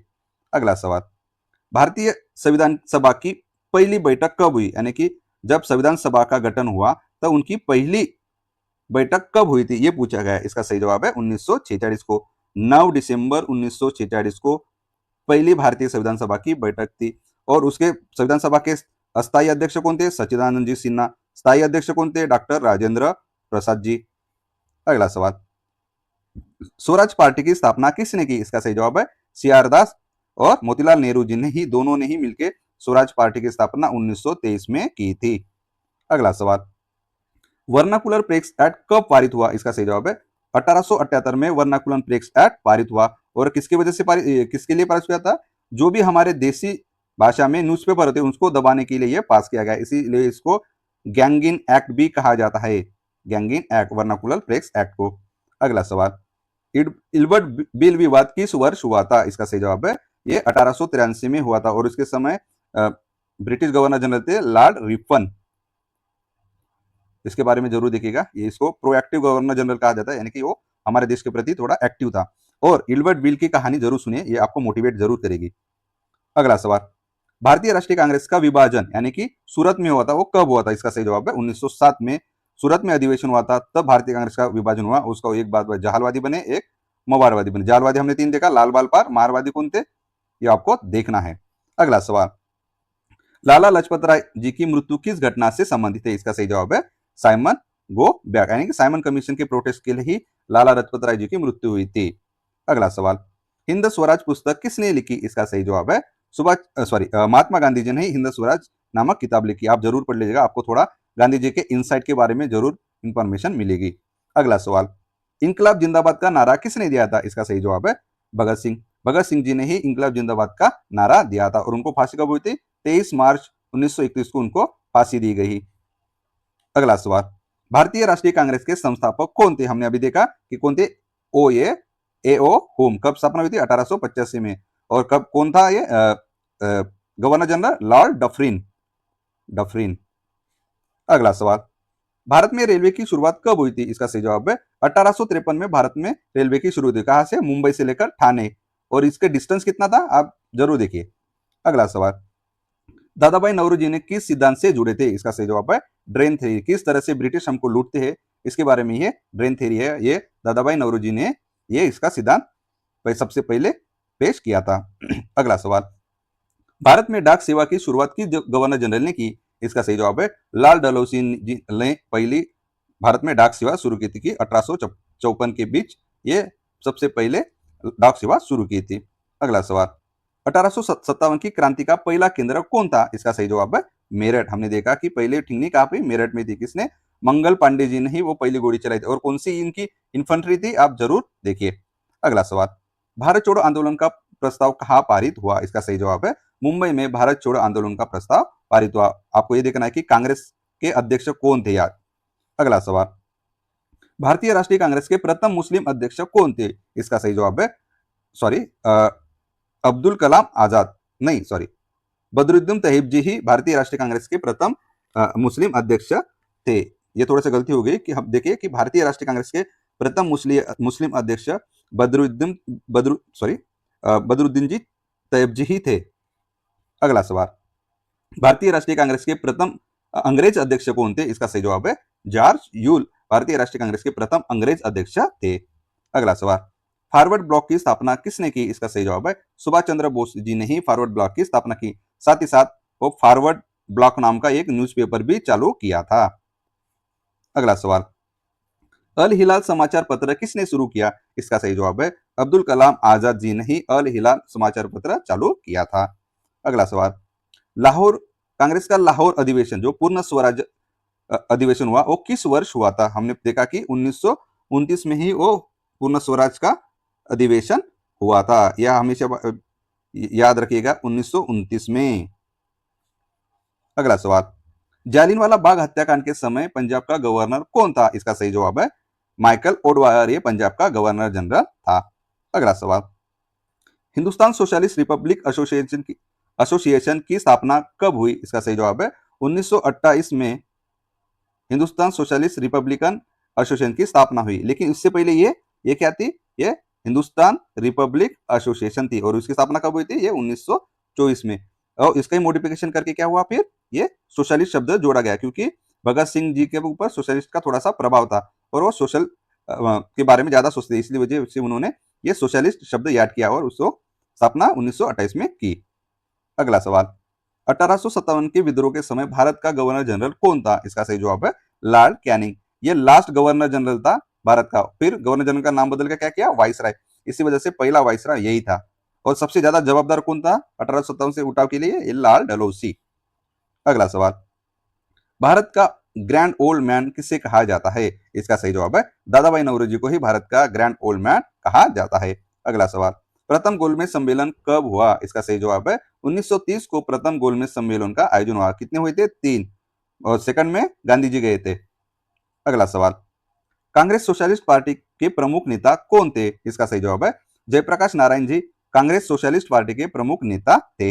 अगला सवाल, यंग इंडिया पत्रिका किसने शुरू की? इसका सही जवाब है महात्मा गांधी जी ने ही यंग इंडिया नामक पत्रिका की शुरुआत की थी। अगला सवाल, भारतीय विश्वविद्यालय अधिनियम 1904 किस वाइसराय ने पारित किया? इसका सही जवाब है लॉर्ड कर्जन ने ही वो भारतीय विश्वविद्यालय अधिनियम पारित किया, क्योंकि वो यूनिवर्सिटी के ऊपर क्या करना चाहते थे, कंट्रोल स्टैब्लिश करना चाहते थे, इसी वजह से ये पारित किया। अगला सवाल, वंदे मातरम गीत किसने लिखा? इसका सही जवाब है बंकिम चंद्र चटर्जी ने बंकिम चंद्र चट्टोपाध्याय जी ने ही वंदे मातरम ये गीत लिखा। और साथ ही साथ रविंद्रनाथ टैगोर जी ने कौन सा, जन गण मन, जन गण मन। अगला सवाल, आनंद मठ उपन्यास किसने लिखा? इसका सही जवाब है ए बंकिम चंद्र चट्टोपाध्याय जी ने ही आनंद मठ की उपन्यास लिखी। वहां पे थोड़ा सा 1857 के क्रांति के बारे में मेंशन है। अगला सवाल, इंडियन एसोसिएशन की स्थापना किसने की? इसका सही जवाब है सुरेंद्रनाथ बैनर्जी ने ही इंडियन एसोसिएशन की स्थापना की थी। अगला सवाल, 1909 का भारतीय परिषद अधिनियम किस नाम से जाना जाता है? इसका सही जवाब है मोर्ले मिंटो सुधार के नाम से जाना जाता है। और मांटेगू चेम्स्फोर्ड सुधार का से या 1919 को एक्ट को मांटेगू चेम्स्फोर्ड सुधार कहा जाता है।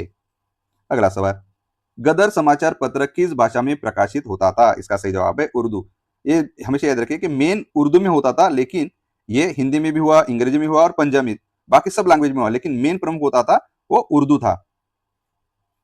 अगला सवाल, भारतीय राष्ट्रीय कांग्रेस का 1907 का अधिवेशन कहाँ हुआ? हम देखते हैं वो कहा हुआ था, सूरत में हुआ था। और यही से क्या हुआ, दो गट में विभाजन हुआ, एक जहालवादी थे, एक महालवादी थे। और आपको इसके अध्यक्ष कौन थे ये देखना है। शायद मुझे करेक्ट होता था राजबिहारी, आप अध्यक्ष देख लीजिएगा, मुझे सही से याद नहीं आ रहा है। अगला सवाल, पूर्ण स्वराज्य दिवस कब मनाया गया? इसका सही जवाब है 26 जनवरी 1930 को पूर्ण स्वराज्य दिवस मनाया गया। अगला सवाल, भारत में प्रथम फैक्ट्री अधिनियम कब पारित हुआ? इसका सही जवाब है 1881 में भारत में प्रथम फैक्ट्री अधिनियम पारित हुआ। और सेकंड फैक्ट्री अधिनियम कब हुआ? 1891, यानी कि 91 में वो सेकंड पारित हुआ। लेकिन ये दोनों फैक्ट्री एक्ट चाय नील के खेती के लिए अप्लाई नहीं थे, ये हमेशा याद रखिए। दोनों फैक्ट्री एक्ट चाय और नील के खेती के लिए अप्लीकेबल नहीं थे।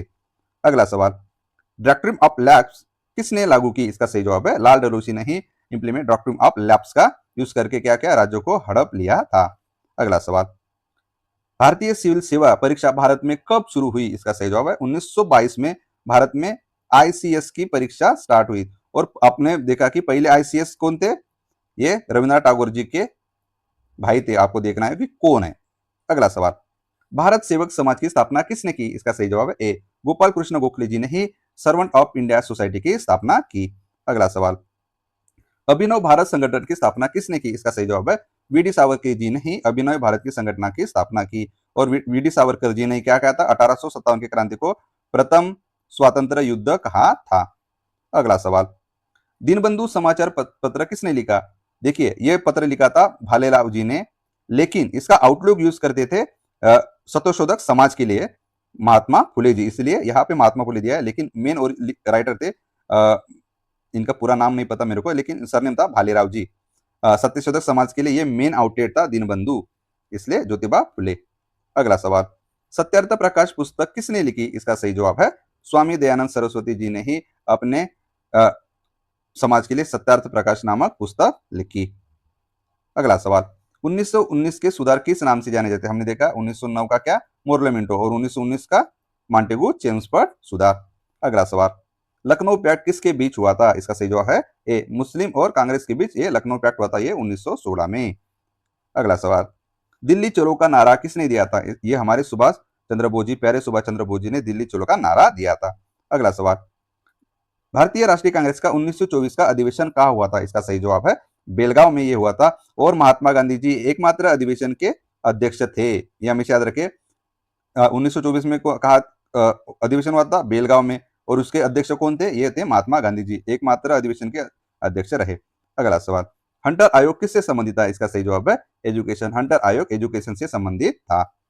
अगला सवाल, कांग्रेस सोशलिस्ट पार्टी की स्थापना कब हुई? इसका सही जवाब है 1934 में। और किसने की थी? हमने देखा जयप्रकाश नारायण जी, और एक और व्यक्ति थे आचार्य नरेंद्र देव जी भी उनके साथ थे। अगला सवाल, भारत का पहला वायसराय कौन था? हमने देखा ऊपर ही कि लॉर्ड कैनिंग पहला वायसराय था। क्यों? क्योंकि 1857 की क्रांति के बाद कौन सा एक्ट है? 1858 का एक्ट है। उसने गवर्नर जनरल का नाम बदलकर क्या किया? वायसराय कर दिया।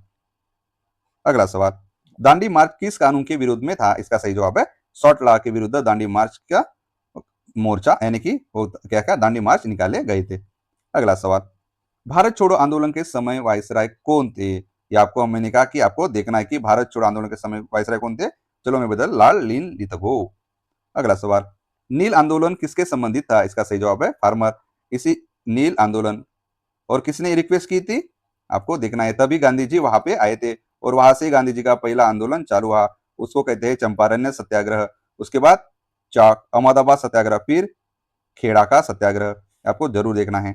अगला सवाल, साइमन कमीशन में कितने सदस्य थे? ये हमने देखा ऊपर 7 सदस्य थे। एक भी भारतीय नहीं था, इसलिए इसको क्या किया? बायकॉट किया गया। Go back Simon. अगला सवाल, भारत सरकार अधिनियम 1919 किस सिद्धांत पर आधारित था? इसका सही जवाब है डायर, यानी कि द्वैध शासन पद्धति पर भारत सरकार अधिनियम 1919 आधारित था। और हमने देखा कि 1925 का कौन सा था? Provincial autonomy. अगला सवाल, भारत का लौह पुरुष किसे कहा जाता है? क्योंकि हमारे भारत को एक इंटीग्रेट होने में इन्होंने महत्वपूर्ण भूमिका निभाई, इसलिए हम उसको लौह पुरुष करते हैं। वो है माननीय सरदार वल्लभ भाई पटेल जी। ये बोनस सवाल है कि दादा भाई नौरोजी कितनी बार कांग्रेस के अध्यक्ष बने थे? इसका सही जवाब है 3। और आपको ये देखना है कि कौन कौन से कहा यानी कि कौन ईयर में बने थे और उनका प्लेस। जय हिंद दोस्तों। पहला सवाल, भारतीय अर्थव्यवस्था किस प्रकार की है? इसका सही जवाब है सी। भारतीय अर्थव्यवस्था मिश्र प्रकार की, यानी कि मिश्रित अर्थव्यवस्था है, ना कि कैपिटलिस्ट है ना सोशलिस्ट। कैपिटलिस्ट में क्या है? सबसे ज्यादा पूंजीवादियों का वर्चस्व होता है। सोशलिस्ट में क्या है? सब बराबर का, यानी कि सोसाइटी के ऊपर डिपेंड करता है। लेकिन हमारे देश में दोनों है, कैपिटलिस्ट को भी वाह है और सोशलिस्ट को भी वाह, इसलिए हमारे देश की अर्थव्यवस्था मिश्रित अर्थव्यवस्था है। अगला सवाल, भारत में नीति आयोग की स्थापना कब हुई थी? इसका सही जवाब है 1 जनवरी 2015 को भारत में नीति आयोग की स्थापना हुई थी। और किसके यहाँ पे? ये योजना आयोग के बिहाफ पे। साथ ही साथ हमें ये देखना है कि नीति आयोग के चेयरमैन कौन होते हैं? नीति आयोग के चेयरमैन होते हैं हमारे देश के पीएम। साथ ही साथ वाइस चेयरमैन की नियुक्ति भी हमारे देश के पीएम ही, यानी कि पंत प्रधान ही करते हैं। अगला सवाल, भारतीय रिजर्व बैंक का मुख्यालय कहाँ स्थित है? इसका सही जवाब है हमारे देश की आर्थिक राजधानी मुंबई में आरबीआई का मुख्यालय स्थित है। अगला सवाल, भारत में जीएसटी कब लागू किया गया था? इसका सही जवाब है 1 जुलाई 2017 को भारत में जीएसटी लागू किया गया था। और जीएसटी क्या है? जीएसटी है एक इनडायरेक्ट टैक्स है, इनडायरेक्ट टैक्स। साथ ही साथ आपको यह देखना है कि जीएसटी में सबसे ज्यादा रेवेन्यू कौन से 5 स्टेट देते हैं, यानी कि सबसे ज्यादा जीएसटी कलेक्शन 5 स्टेट का कहाँ कहाँ होता है, ये जरूर देखिएगा। मुझे लगता है फर्स्ट स्टेट महाराष्ट्र है। अगला सवाल, भारत का केंद्रीय बैंकों का बैंक भारत का केंद्रीय बैंक कौन सा है? इसका सही जवाब है आरबीआई। हमारे देश का केंद्रीय बैंक यानी कि सेंट्रल बैंक आरबीआई है, इसलिए इस बैंक को क्या कहते हैं? बैंकर्स ऑफ बैंक कहते हैं। Bankers of bank. साथ ही साथ ये गवर्नमेंट को और स्टेट गवर्नमेंट को भी हेल्प करती है। अगला सवाल, भारत में प्रथम पंचवार्षिक योजना किस मॉडल पर आधारित थी? इसका सही जवाब है हेराल्ड डोमर। इस मॉडल पे आधार पर भारत में प्रथम पंचवार्षिक योजना थी। और हमने पंचवार्षिक योजना कहाँ से लाए थे? यूएसएसआर से, यानी कि अभी रशिया से हमने ये पंचवार्षिक योजना का प्लान लाया था। साथ ही साथ आपको बॉम्बे प्लान के बारे में पढ़ना है। साथ ही साथ महालनोबिस मॉडल के बारे में जरूर पढ़ना है। अगला सवाल, भारत में हरित क्रांति ग्रीन रिवॉल्यूशन के जनक कौन है? इसका सही जवाब है एमएस स्वामीनाथन हरित क्रांति के जनक है। साथ ही साथ वर्ल्ड हरित क्रांति के जनक जो है वो नॉर्मन बोरलाग है, यानी कि वर्ल्ड, यानी कि पूरे जग में जिन्होंने हरित क्रांति की थी वो नॉर्मन बोरलाग, और उनके ही हमारे देश में किसने? एमएस स्वामीनाथन। साथ ही साथ वर्गीज कुरियन किसके लिए है? ये वर्गीज कुरियन है दूध यानी कि, एक सेकंड, मिल्क मिल्क के लिए वर्गीज कुरियन है। अगला सवाल, गरीबी हटाओ का नारा किस पंचवार्षिक योजना में दिया गया था? इसका सही जवाब है 5वीं पंचवार्षिक योजना में गरीबी हटाओ का नारा दिया था, लेकिन अभी भी हमारे देश में गरीबी है, लेकिन गरीबी कहीं निकलती नहीं। अगला सवाल, भारतीय रुपया का प्रतीक चिन्ह यानी कि जो रुपये के ऊपर डिजाइन होता है, किसने डिजाइन किया था? इसका सही जवाब है डी उदय कुमार जी ने हमारे भारतीय रुपया का ये प्रतीक का चिन्ह ये डिजाइन किया है। अगला सवाल, वर्तमान में भारत में जीडीपी में सबसे ज्यादा योगदान किस क्षेत्र का होता है? आपको पता होगा सबसे ज्यादा अभी ये टर्शरी सेक्टर यानी कि सर्विस सेक्टर का सबसे ज्यादा है, लेकिन अब हम बात करें तो सबसे ज्यादा कौन है कंट्रीब्यूट करने वाला सेक्टर? ये सेवा क्षेत्र है। अगला सवाल, भारत में बैंकों का पहली बार राष्ट्रीयकरण यानी कि जब बैंक का नेशनलाइजेशन हुआ, कब हुआ था? इसका सही जवाब है बी 1969 में पहली बार भारत का यानी कि बैंक का नेशनलाइजेशन हुआ। और सेकंड बार कब हुआ था? सेकंड बार आता 1980 में सेकंड बार हुआ।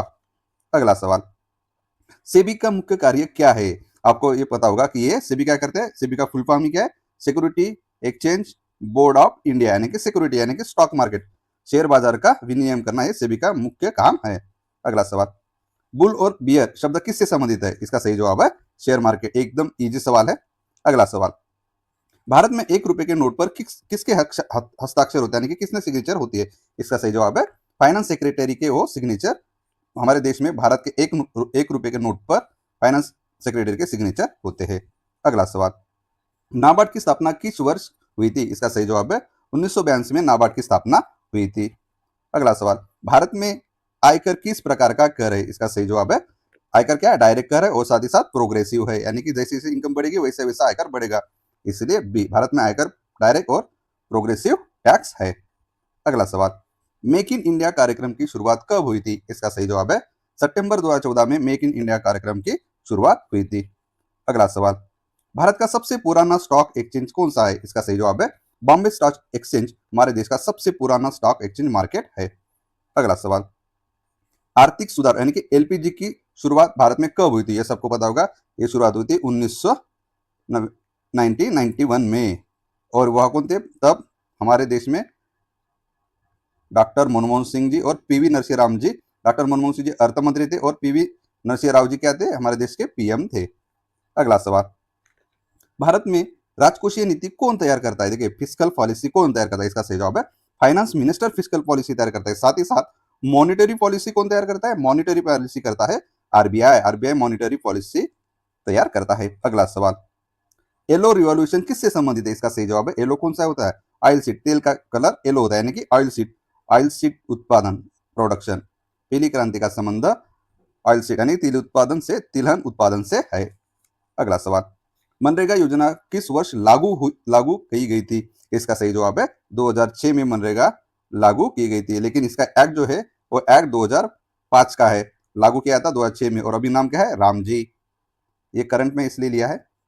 अगला सवाल, छिपी हुई बेरोजगार यानी कि डिसगाइड अनएम्प्लॉयमेंट मुख्य रूप से किस क्षेत्र में पाया जाता है? इसका सही जवाब है एग्रीकल्चर सेक्टर में सबसे ज्यादा डिसगाइड अनएम्प्लॉयमेंट पाया जाता है। अगला सवाल, ऑपरेशन फ्लड किससे का संबंध किससे है? इसका सही जवाब है मिल्क प्रोडक्शन से ऑपरेशन फ्लड का संबंध है।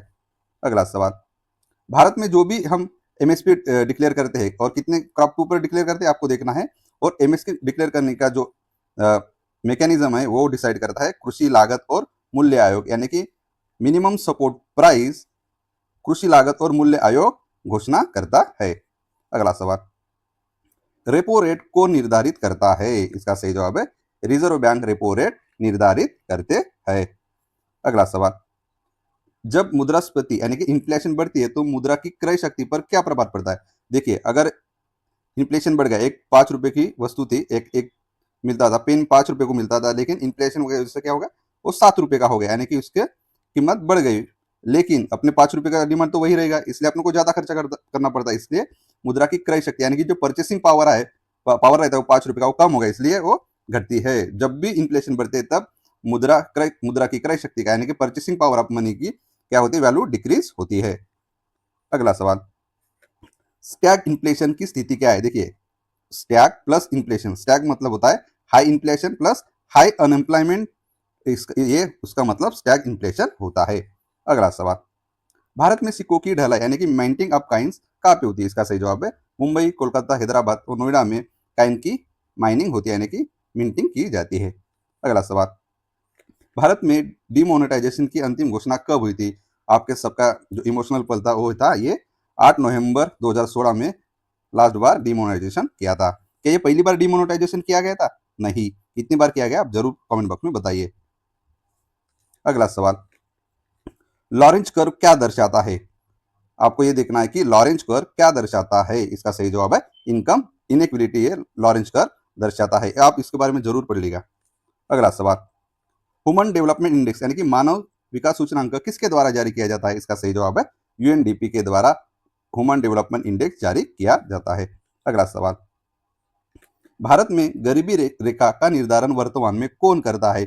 इसका सही जवाब है बी, नीति आयोग अब ये डिसाइड कर रहा है कि पॉवर्टी लाइन क्या होगी, ये नीति आयोग डिसाइड करता है।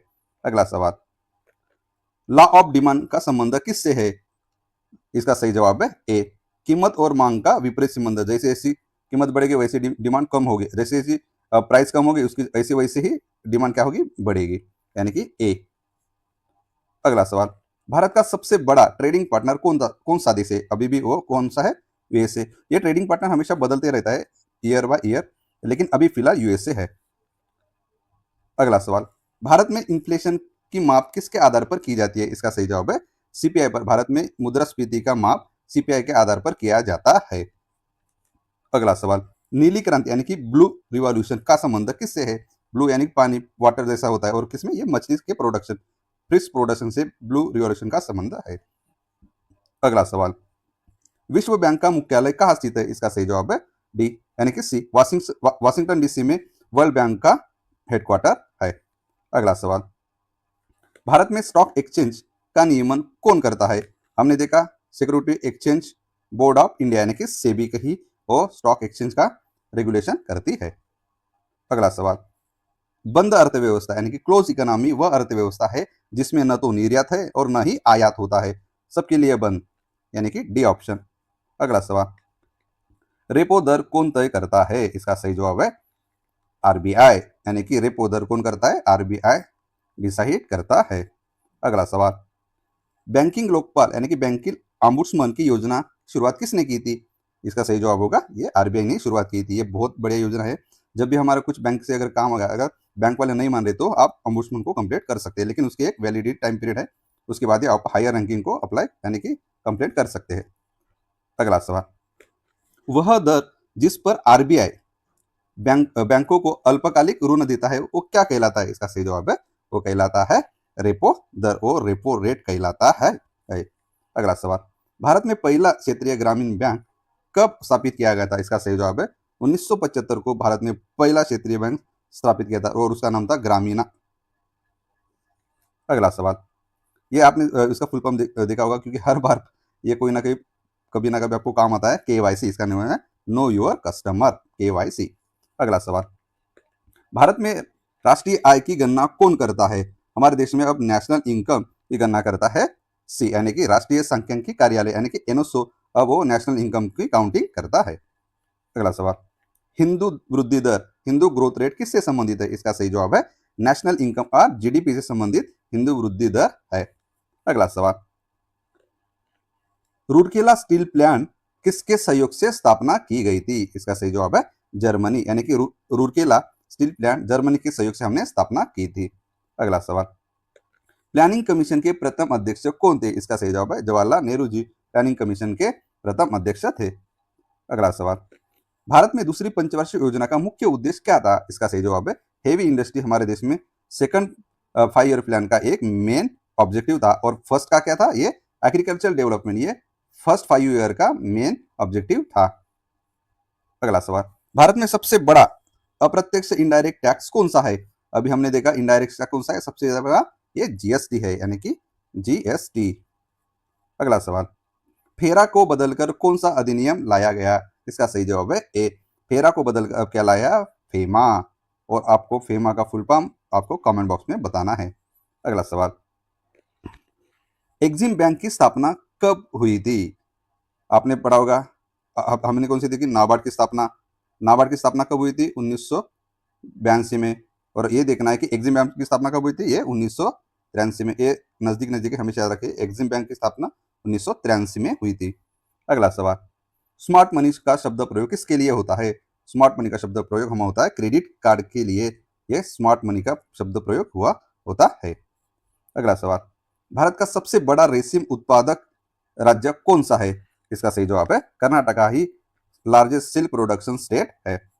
अगला सवाल, प्रधानमंत्री जन धन योजना की शुरुआत कब की गई थी? इसका सही जवाब है 2014 में प्रधानमंत्री जन धन योजना की शुरुआत की गई थी। अगला सवाल, कौशल्य विकास योजना का संबंध किससे है? ये भी दिखा है कि कौशल्य चाहिए तब क्या होगा? ट्रेनिंग एंड अनएम्प्लॉयमेंट, यानी कि प्रशिक्षण और रोजगार से उससे संबंधित है।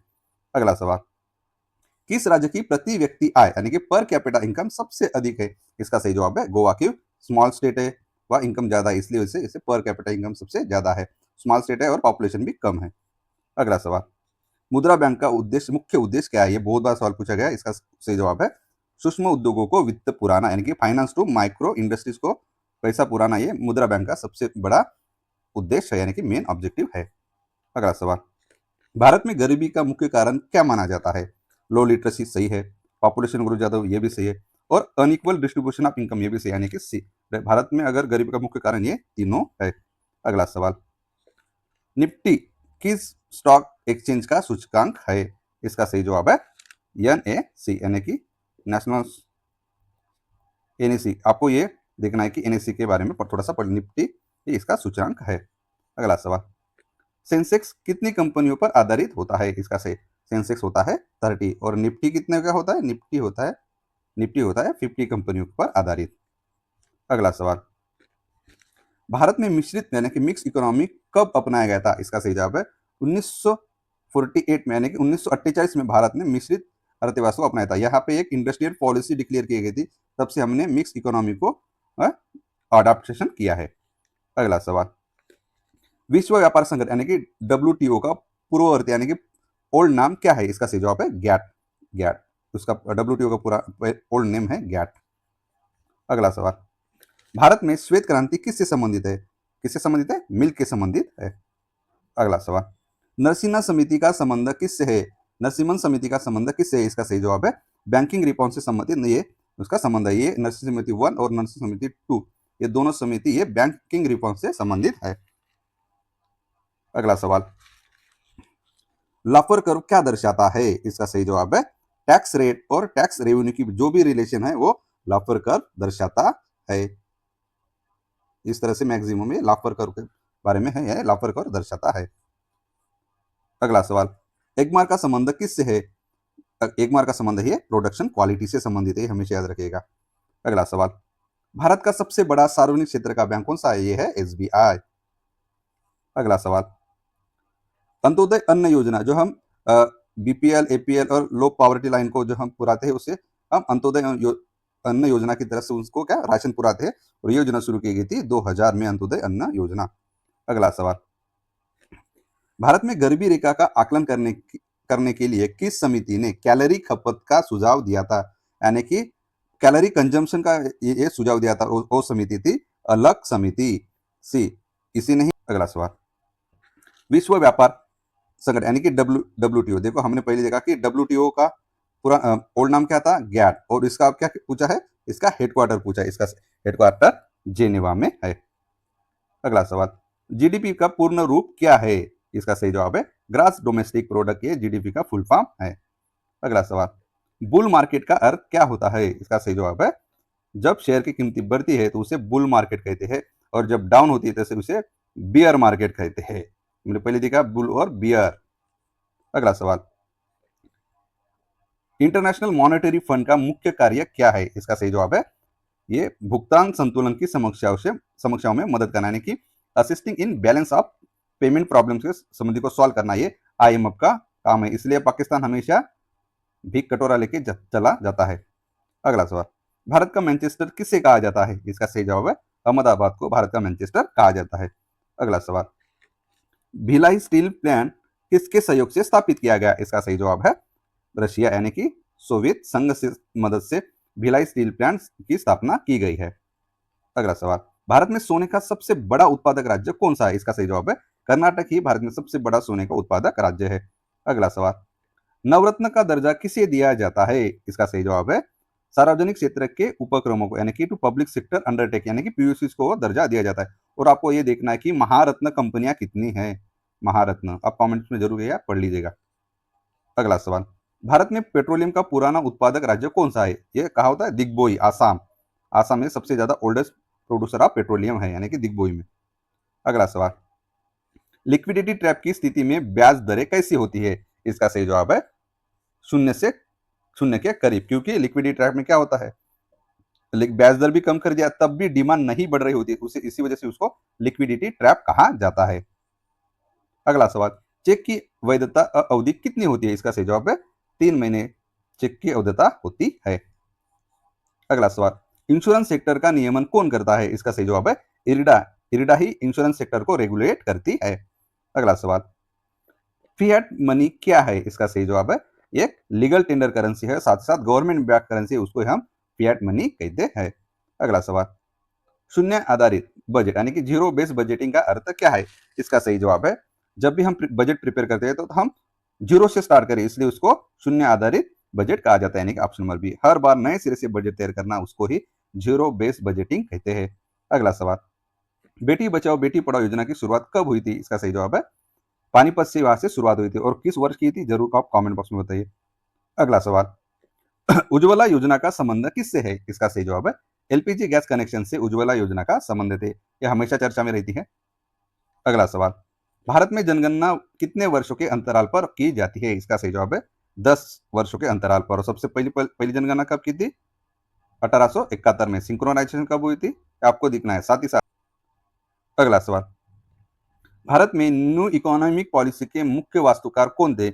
इसका सही जवाब है डॉक्टर मनमोहन सिंह जी ही न्यू इकोनॉमिक पॉलिसी के मेन आर्किटेक्ट थे। अगला सवाल, डिजिटल इंडिया कार्यक्रम का मुख्य उद्देश्य क्या है? इसका सही उद्देश्य है क्या है making government service available electric, यानी कि इलेक्ट्रॉनिकली रूप से गवर्नमेंट सर्विस को प्रोवाइड करना, ये डिजिटल इंडिया का मेन ऑब्जेक्टिव है। अगला सवाल, लॉरेंज कर्व और मिनी गुणांक किससे संबंधित है? ये देखिए ये पूछा गया कि लॉरेंज कर्व और मिनी गुणांक किससे संबंधित है? इसका सही जवाब है इनकम इनइक्विलिटी से संबंधित लॉरेंज कर्व और गिनी गुणांक का संबंध है, यानी कि रिलेशन है, और वो मेजर भी करते हैं। अगला सवाल, भारत में वित्तीय वर्ष की अवधि क्या है? इसका सही जवाब है आप कमेंट बॉक्स में बताइए, क्योंकि ये सबको पता ही होगा। अगला सवाल, ऑपरेशन ट्विस्ट का संबंध किससे है? इसका सही जवाब है आरबीआई से ऑपरेशन ट्विस्ट का संबंध है, यानी कि मॉनिटरी पॉलिसी से। हमने देखा फिस्कल पॉलिसी कौन डिक्लेयर करता है? वित्त आयोग यानी भारत सरकार। ग्रेशम का लॉ किससे संबंधित है? इसका सही जवाब है सर्कुलेशन ऑफ मनी। और ग्रेशम का लॉ यह कहती है कि जो खराब मनी होता है वो अच्छे चलन को बाहर कर देता है, या हाँ शायद वैसा ही है, आप पढ़ लीजिएगा। ग्रेशम का लॉ ये करेंसी से संबंधित है, ये फिक्स है। अगला सवाल, भारत में प्रत्यक्ष विदेशी निवेश यानी कि एफडीआई का सबसे बड़ा स्रोत कौन सा देश है? इसका सही जवाब है सिंगापुर। अगला सवाल, एंजल टैक्स किस पर लगाया जाता है? इसका सही जवाब है स्टार्टअप कंपनियों पर एंजल टैक्स लगाया जाता है। अगला सवाल, बिटकॉइन क्या है? आप सबको पता होगा कि ये एक डिजिटल मुद्रा है, डिजिटल करेंसी है, क्रिप्टो कहते हैं हम। अगला सवाल, भारत का सबसे बड़ा एक्सपोर्ट निर्यात उत्पादक कौन सा है? इसका सही जवाब है पेट्रोलियम प्रोडक्ट ही भारत का सबसे बड़ा एक्सपोर्ट उत्पाद है। अगला सवाल, इकोनॉमिक सर्वे किसके द्वारा प्रस्तुत तैयार किया जाता है? इसका सही जवाब है चीफ इकोनॉमिक एडवाइजर के जरिए ही इकोनॉमिक सर्वे तैयार किया जाता है और कहाँ पे पार्लियामेंट में पेश किया जाता है।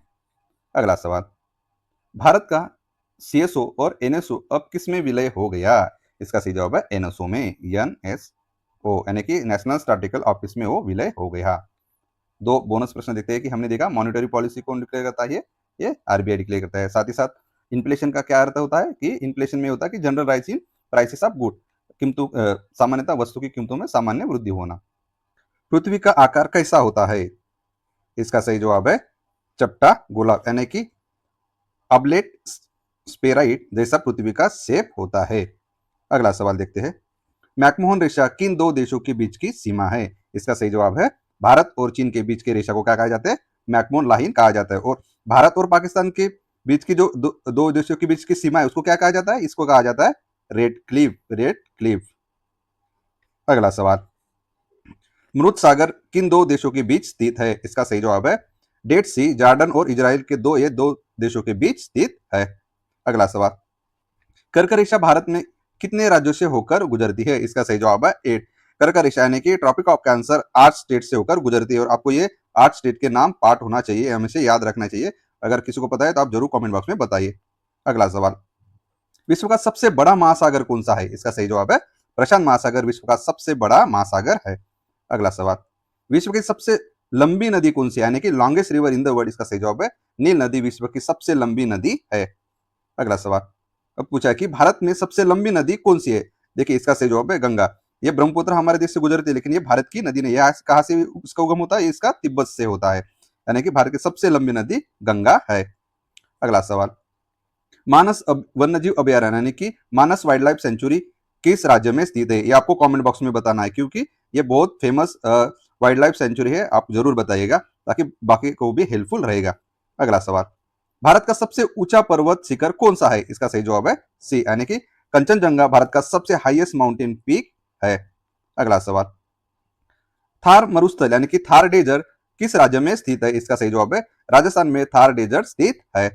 अगला सवाल, पृथ्वी और सूर्य के बीच की मैक्सिमम डिस्टेंस को क्या कहते हैं? इसका सही जवाब है इसको कहते हैं अपहेलन, यानी कि अपसोर कहा जाता है। और मिनिमम डिस्टेंस को क्या कहते हैं? मिनिमम डिस्टेंस को कहते हैं पेरीहेलन, यानी कि उपसोर। ये हमेशा याद रखिएगा, मैक्सिमम डिस्टेंस को कहा जाता है अपहेलन और मिनिमम डिस्टेंस को कहा जाता है पेरीहेलन। अगला सवाल, भारत में सबसे अधिक क्षेत्रफल पर किस प्रकार की मिट्टी पाई जाती है? इसका सही जवाब है बी, यानी सी, जलोल मिट्टी, यानी कि एलुवियल साइल हमारे देश में सबसे ज्यादा इसका कवर है। और कितना है वो? 40 से लेकर 46% तक इसका कवर है। अगला सवाल, भारत की सबसे लंबी तटरेखा यानी कि कोस्ट लाइन किस किस स्टेट के पास है? इसका सही जवाब है गुजरात। यानी भारत का सबसे लंबी तटरेखा गुजरात राज्य को क्या होती है? ये लगती है। अगला सवाल, गंगा नदी का उद्गम स्थल कहाँ है? इसका सही जवाब है गंगोत्री। गंगा नदी का उद्गम स्थल गंगोत्री है। अगला सवाल, ब्रह्मपुत्र नदी का उद्गम कहाँ है? इसका सही जवाब है ब्रह्मपुत्र नदी कहाँ से? या तिब्बत से निकलती, यानी कि तिब्बत में है। और उसे ब्रह्मपुत्र नदी को तिब्बत में कौन से कहा जाता है? ये सांगपो कहते हैं। सांगपो, सांगपो उसको कहा जाता है। अगला सवाल, मानसून किस प्रकार की वर्षा है? इसका सही जवाब है डी, यानी कि सीजनल विंड रेनफॉल ये मानसून है। हमेशा याद रखिएगा, मानसून एक मौसमी पवन आधारित वर्षा है। अगला सवाल, विश्व का सबसे बड़ा डेल्टा कौन सा है? इसका सही जवाब है बी, गंगा ब्रह्मपुत्र डेल्टा विश्व का सबसे बड़ा डेल्टा है और उसको हम क्या कहते हैं? हम सुंदरबन कहते हैं। और यह कहाँ पे है? यह है पश्चिम बंगाल में। अगला सवाल, काली मिट्टी किस फसल के लिए उपयुक्त है? इसका सही जवाब है कॉटन, यानी कि कपास के लिए काली मिट्टी सबसे ज्यादा सुटेबल है। और कपास को हम कहते हैं ये व्हाइट गोल्ड है, व्हाइट गोल्ड। अगला सवाल, लाल मिट्टी का रंग किसके कारण होता है? इसका सही जवाब है लोहा, आयरन की वजह से लाल रंग यानी कि मिट्टी का रंग लाल होता है, यानी कि रेड होता है। किसका वजह से? आयरन की वजह से। अगला सवाल, भारत का सबसे बड़ा नदी द्वीप यानी कि रिवर आइलैंड ये कौन सा है? इसका सही जवाब है माजुली आइलैंड भारत का सबसे बड़ा नदी द्वीप है।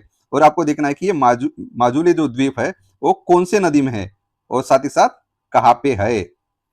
अगला सवाल, भारत की सबसे बड़ी झील कौन सी है? इसका सही जवाब है चिल्का झील भारत की सबसे बड़ी झील है। और ये कहा है? ये है ओडिशा में। उलर झील कहाँ पे? ये जम्मू एंड कश्मीर में है। सांबर झील कहाँ पे होगी? राजस्थान। लोनार झील कहाँ पे है? ये महाराष्ट्र में है। और वुलर झील को ही गोड़े पानी की सबसे बड़ी झील कहा जाता है। अगला सवाल, पृथ्वी का सबसे ठंडा स्थान कौन सा है? इसका सही जवाब है बी, अंटार्कटिका पृथ्वी का सबसे कोल्डेस्ट प्लेस है, यानी कि सबसे ठंडा प्लेस है। अगला सवाल, भूमध्य रेखा यानी कि इक्वेटर इनमें से कौन से देश से होकर गुजरता है? इसका सही जवाब है बी, ब्राजील इस देश से होकर इक्वेटर गुजरता है। और इक्वेटर कितने कंट्री से होकर गुजरता है ये जरूर याद रखिएगा। अगला सवाल, हिमालय पर्वत किस प्रकार के पर्वत है? इसका सही जवाब है मोरदा, यानी कि फोल्ड माउंटेन। हिमालय को फोल्ड माउंटेन का टाइप है। हमेशा याद रखिएगा, हिमालय पर्वत फोल्ड माउंटेन का टाइप है, यानी कि मोरदार पर्वत का ये प्रकार है। अगला सवाल, भारत में सबसे अधिक वर्षा कहाँ होती है? इसका सही जवाब है ए, मानसीराम में भारत में सबसे अधिक वर्षा होती है। पहले चेरापूंजी में होती थी, लेकिन अब मानसीराम में होती है। आपको यह देखना है कि मानसीराम कौन से स्टेट पे है। अगला सवाल, सूर्य के सबसे निकट ग्रह कौन सा है? इसका सही जवाब है मरकुरी। बुध सूर्य के सबसे निकट का ग्रह है। अगला सवाल, लाल ग्रह किसे कहा जाता है? यानी कि रेड प्लैनेट किसे कहा जाता है? इसका सही जवाब है मंगल को लाल ग्रह कहा जाता है। अगला सवाल, सौरमंडल का सबसे बड़ा ग्रह कौन सा है? Largest planet in solar system. इसका सही जवाब है जुपिटर सबसे बड़ा लार्जेस्ट है। साथ ही साथ इसके सबसे ज्यादा मून है, यानी कि सैटर्न ग्रह के सबसे ज्यादा मून है। और ये कितने हैं आपको जरूर देखना है। और पृथ्वी का कौन सा एकमात्र मून है? ये चंद्रमा है। अगला सवाल, भारत में श्वेत क्रांति के जनक कौन है? इसका सही जवाब है वर्गीज कुरियन भारत में श्वेत क्रांति के जनक है। और एम एस स्वामीनाथन किसके? हरित क्रांति के, लेकिन भारत में। साथ ही साथ नॉर्मन बोरलॉग ये वर्ल्ड हरित क्रांति के जनक है। और श्याम त्रिपुरा किसके? ये आईटी सेक्टर के लिए हमेशा फेमस है, जिन्होंने ही रिवॉल्यूशन लाई थी। अगला सवाल, नीला ग्रह किसे कहा जाता है? ये सबसे इजी सवाल है। ब्लू प्लैनेट किसे कहा जाता है? हमारी पृथ्वी को ब्लू प्लैनेट कहा जाता है। अगला सवाल, गारो खासी जयंतिया पहाड़ियां किस राज्य में स्थित है? इसका सही जवाब है बी, मेघालय राज्य में गारो खासी जयंतिया पहाड़ियां स्थित है। अगला सवाल, भारत का सबसे पुराना तेल शोधक यानी कि ऑयल रिफाइनरी कहाँ स्थित है? इसका सही जवाब है दिग्बोई में। और दिग्बोई कहाँ पे है? ये आसाम में है। अगला सवाल, नंदा देवी पर्वत चोटी किस राज्य में स्थित है? इसका सही जवाब है उत्तराखंड राज्य में नंदा देवी पर्वत चोटी स्थित है, यानी कि नंदा देवी माउंटेन पीक है। अगला सवाल, भारत का मानक समय किस देशांतर पर आधारित है? इसका सही जवाब है बी, 8.1.2 पूर्व में, यानी कि ईस्ट में हमारा देश का एक इंडियन स्टैंडर्ड टाइम लोकेटेड होता है इस लैटिट्यूड पे। अगला सवाल, दक्षिण गोलार्ध में कौन सा महाद्वीप पूरी तरह से स्थित है? इसका सही जवाब है ये ऑस्ट्रेलिया। दक्षिण गोलार्ध में ये पूरी तरह से महाद्वीप स्थित है। अगला सवाल, दक्षिण भारत की गंगा किस नदी को कहा जाता है? इसका सही जवाब है गोदावरी। गोदावरी नदी को दक्षिण भारत की गंगा कहा जाता है। अगला सवाल, विश्व का सबसे छोटा महाद्वीप कौन सा है? इसका सही जवाब है बी, ऑस्ट्रेलिया ही विश्व का सबसे छोटा महाद्वीप है। अगला सवाल, सहारा डेजर्ट कहाँ स्थित है? इसका सही जवाब है अफ्रीका में सहारा डेजर्ट स्थित है। अगला सवाल, अल नीलो अल नीनो किससे संबंधित है? आप मानसून के बारे में जब पढ़ते होंगे तब ये अल नीनो आता है। ये किससे संबंधित है? इसका सही जवाब है सी सरफेस टेम्परेचर, यानी कि समुद्री तापमान जैसे बढ़ता है वैसे ही इसका इफेक्ट चालू होना इसका इफेक्ट होना चालू हो जाता है, यानी कि समुद्री तापमान सी सरफेस टेम्परेचर जैसे बढ़ेगा वैसे ही अल नीनो का इफेक्ट रिलेटेड है। अगला सवाल, धुआंधार फॉल यानी कि धुआंधार जलप्रपात किस नदी पर स्थित है? इसका सही जवाब है नर्मदा नदी पर धुआंधार फॉल स्थित है। अगला सवाल, दक्कन का पठार किस प्रकार का पठार है? इसका सही जवाब है दक्कन का पठार एक वोल्केनिक प्लेटू है। हमेशा याद रखिएगा दक्कन का पठार एक वोल्केनिक प्लेटू है। अगला सवाल, अरवली पर्वतमाला किस प्रकार का पर्वत है? इसका सही जवाब है ये प्राचीन अवशिष्ट पर्वत है, यानी कि ओल्ड रेसिडुअल माउंटेन अरवली पर्वतरांग है, क्योंकि यह सबसे पुरानी पर्वतरांग है, इसलिए ओल्ड रेसिडुअल माउंटेन पर्वतरांग है अरवली रेंज। अगला सवाल, भारत का सबसे बड़ा बंदरगाह कौन सा है? यानी कि कहाँ पे है? इसका सही जवाब है मुंबई में भारत का सबसे बड़ा बंदरगाह स्थित है। और कौन सा है आपको कमेंट बॉक्स में बताना है। अगला सवाल, सुंदरबन डेल्टा किस राज्य में स्थित है? हमने अभी देखा था पहले, ये पश्चिम बंगाल में स्थित है। ये विश्व का सबसे बड़ा डेल्टा है। साथ ही साथ कौन से? गंगा नदी और ब्रह्मपुत्र नदी से मिलकर बना होता है। और सुंदरबन डेल्टा सिर्फ हमारे देश में भी नहीं है, ये बांग्लादेश में भी फैला हुआ है। अगला सवाल, लू किस प्रकार की हवा है? इसका सही जवाब है हॉट एंड ड्राई विंड है, क्योंकि जब समर सीजन आता है तो ये हॉट एंड ड्राई विंड लू बहती है। और कहा किस हमारे स्टेट में बहती है, जरूर पढ़ लीजिएगा लू। अगला सवाल, विश्व की सबसे गहरी झील कौन सी है? इसका सही जवाब है बैकाल झील। विश्व की सबसे गहरी झील है और आपको देखना है कि बैकाल झील किस कंट्री में है। अगला सवाल, ज्वार भाटा किसके कारण होता है? इसका सही जवाब है मून के कारण। टाइड्स का आना जाना होता है, चंद्रमा की वजह से ये टाइड होते हैं। अगला सवाल, पृथ्वी का आंतरिक भाग मुख्यतः किससे बना होता है? जो पृथ्वी का कोहर होता है वो किससे बना होता है? इसका सही जवाब है निकेल और लोहा, यानी कि निकेल और आयरन का बना होता है, इसलिए को कोहर एकदम अंदर का एकदम यानी कि है। और आउटर कोर का लिक्विड फॉर्म में है और इनर कोर सॉलिड फॉर्म में है। अगला सवाल, भारत का सबसे बड़ा कोयला क्षेत्र कौन सा है? इसका सही जवाब है झरिया, यानी कि झारिया ही भारत का सबसे बड़ा कोलफील्ड यानी कि लार्जेस्ट कोलफील्ड है। अगला सवाल, भूकंप किस उपकरण से मापा जाता है? इसका सही जवाब है सिस्मोग्राफ से भूकंप हम उसको मेजर करते हैं। बैरोमीटर, थर्मोमीटर, हाइग्रोमीटर, इसके बारे में जरूर देखिएगा। अगला सवाल, निम्नलिखित में से कौन सी नदी भ्रंश यानी कि रिफ्ट वैली से होकर बहती है? इसका सही जवाब है नर्मदा। रिफ्ट वैली से होकर कौन सी नदी बहती है? नर्मदा और तापी। नर्मदा और तापी हमेशा याद रखिएगा, रिफ्ट वैली से होकर गुजरती है।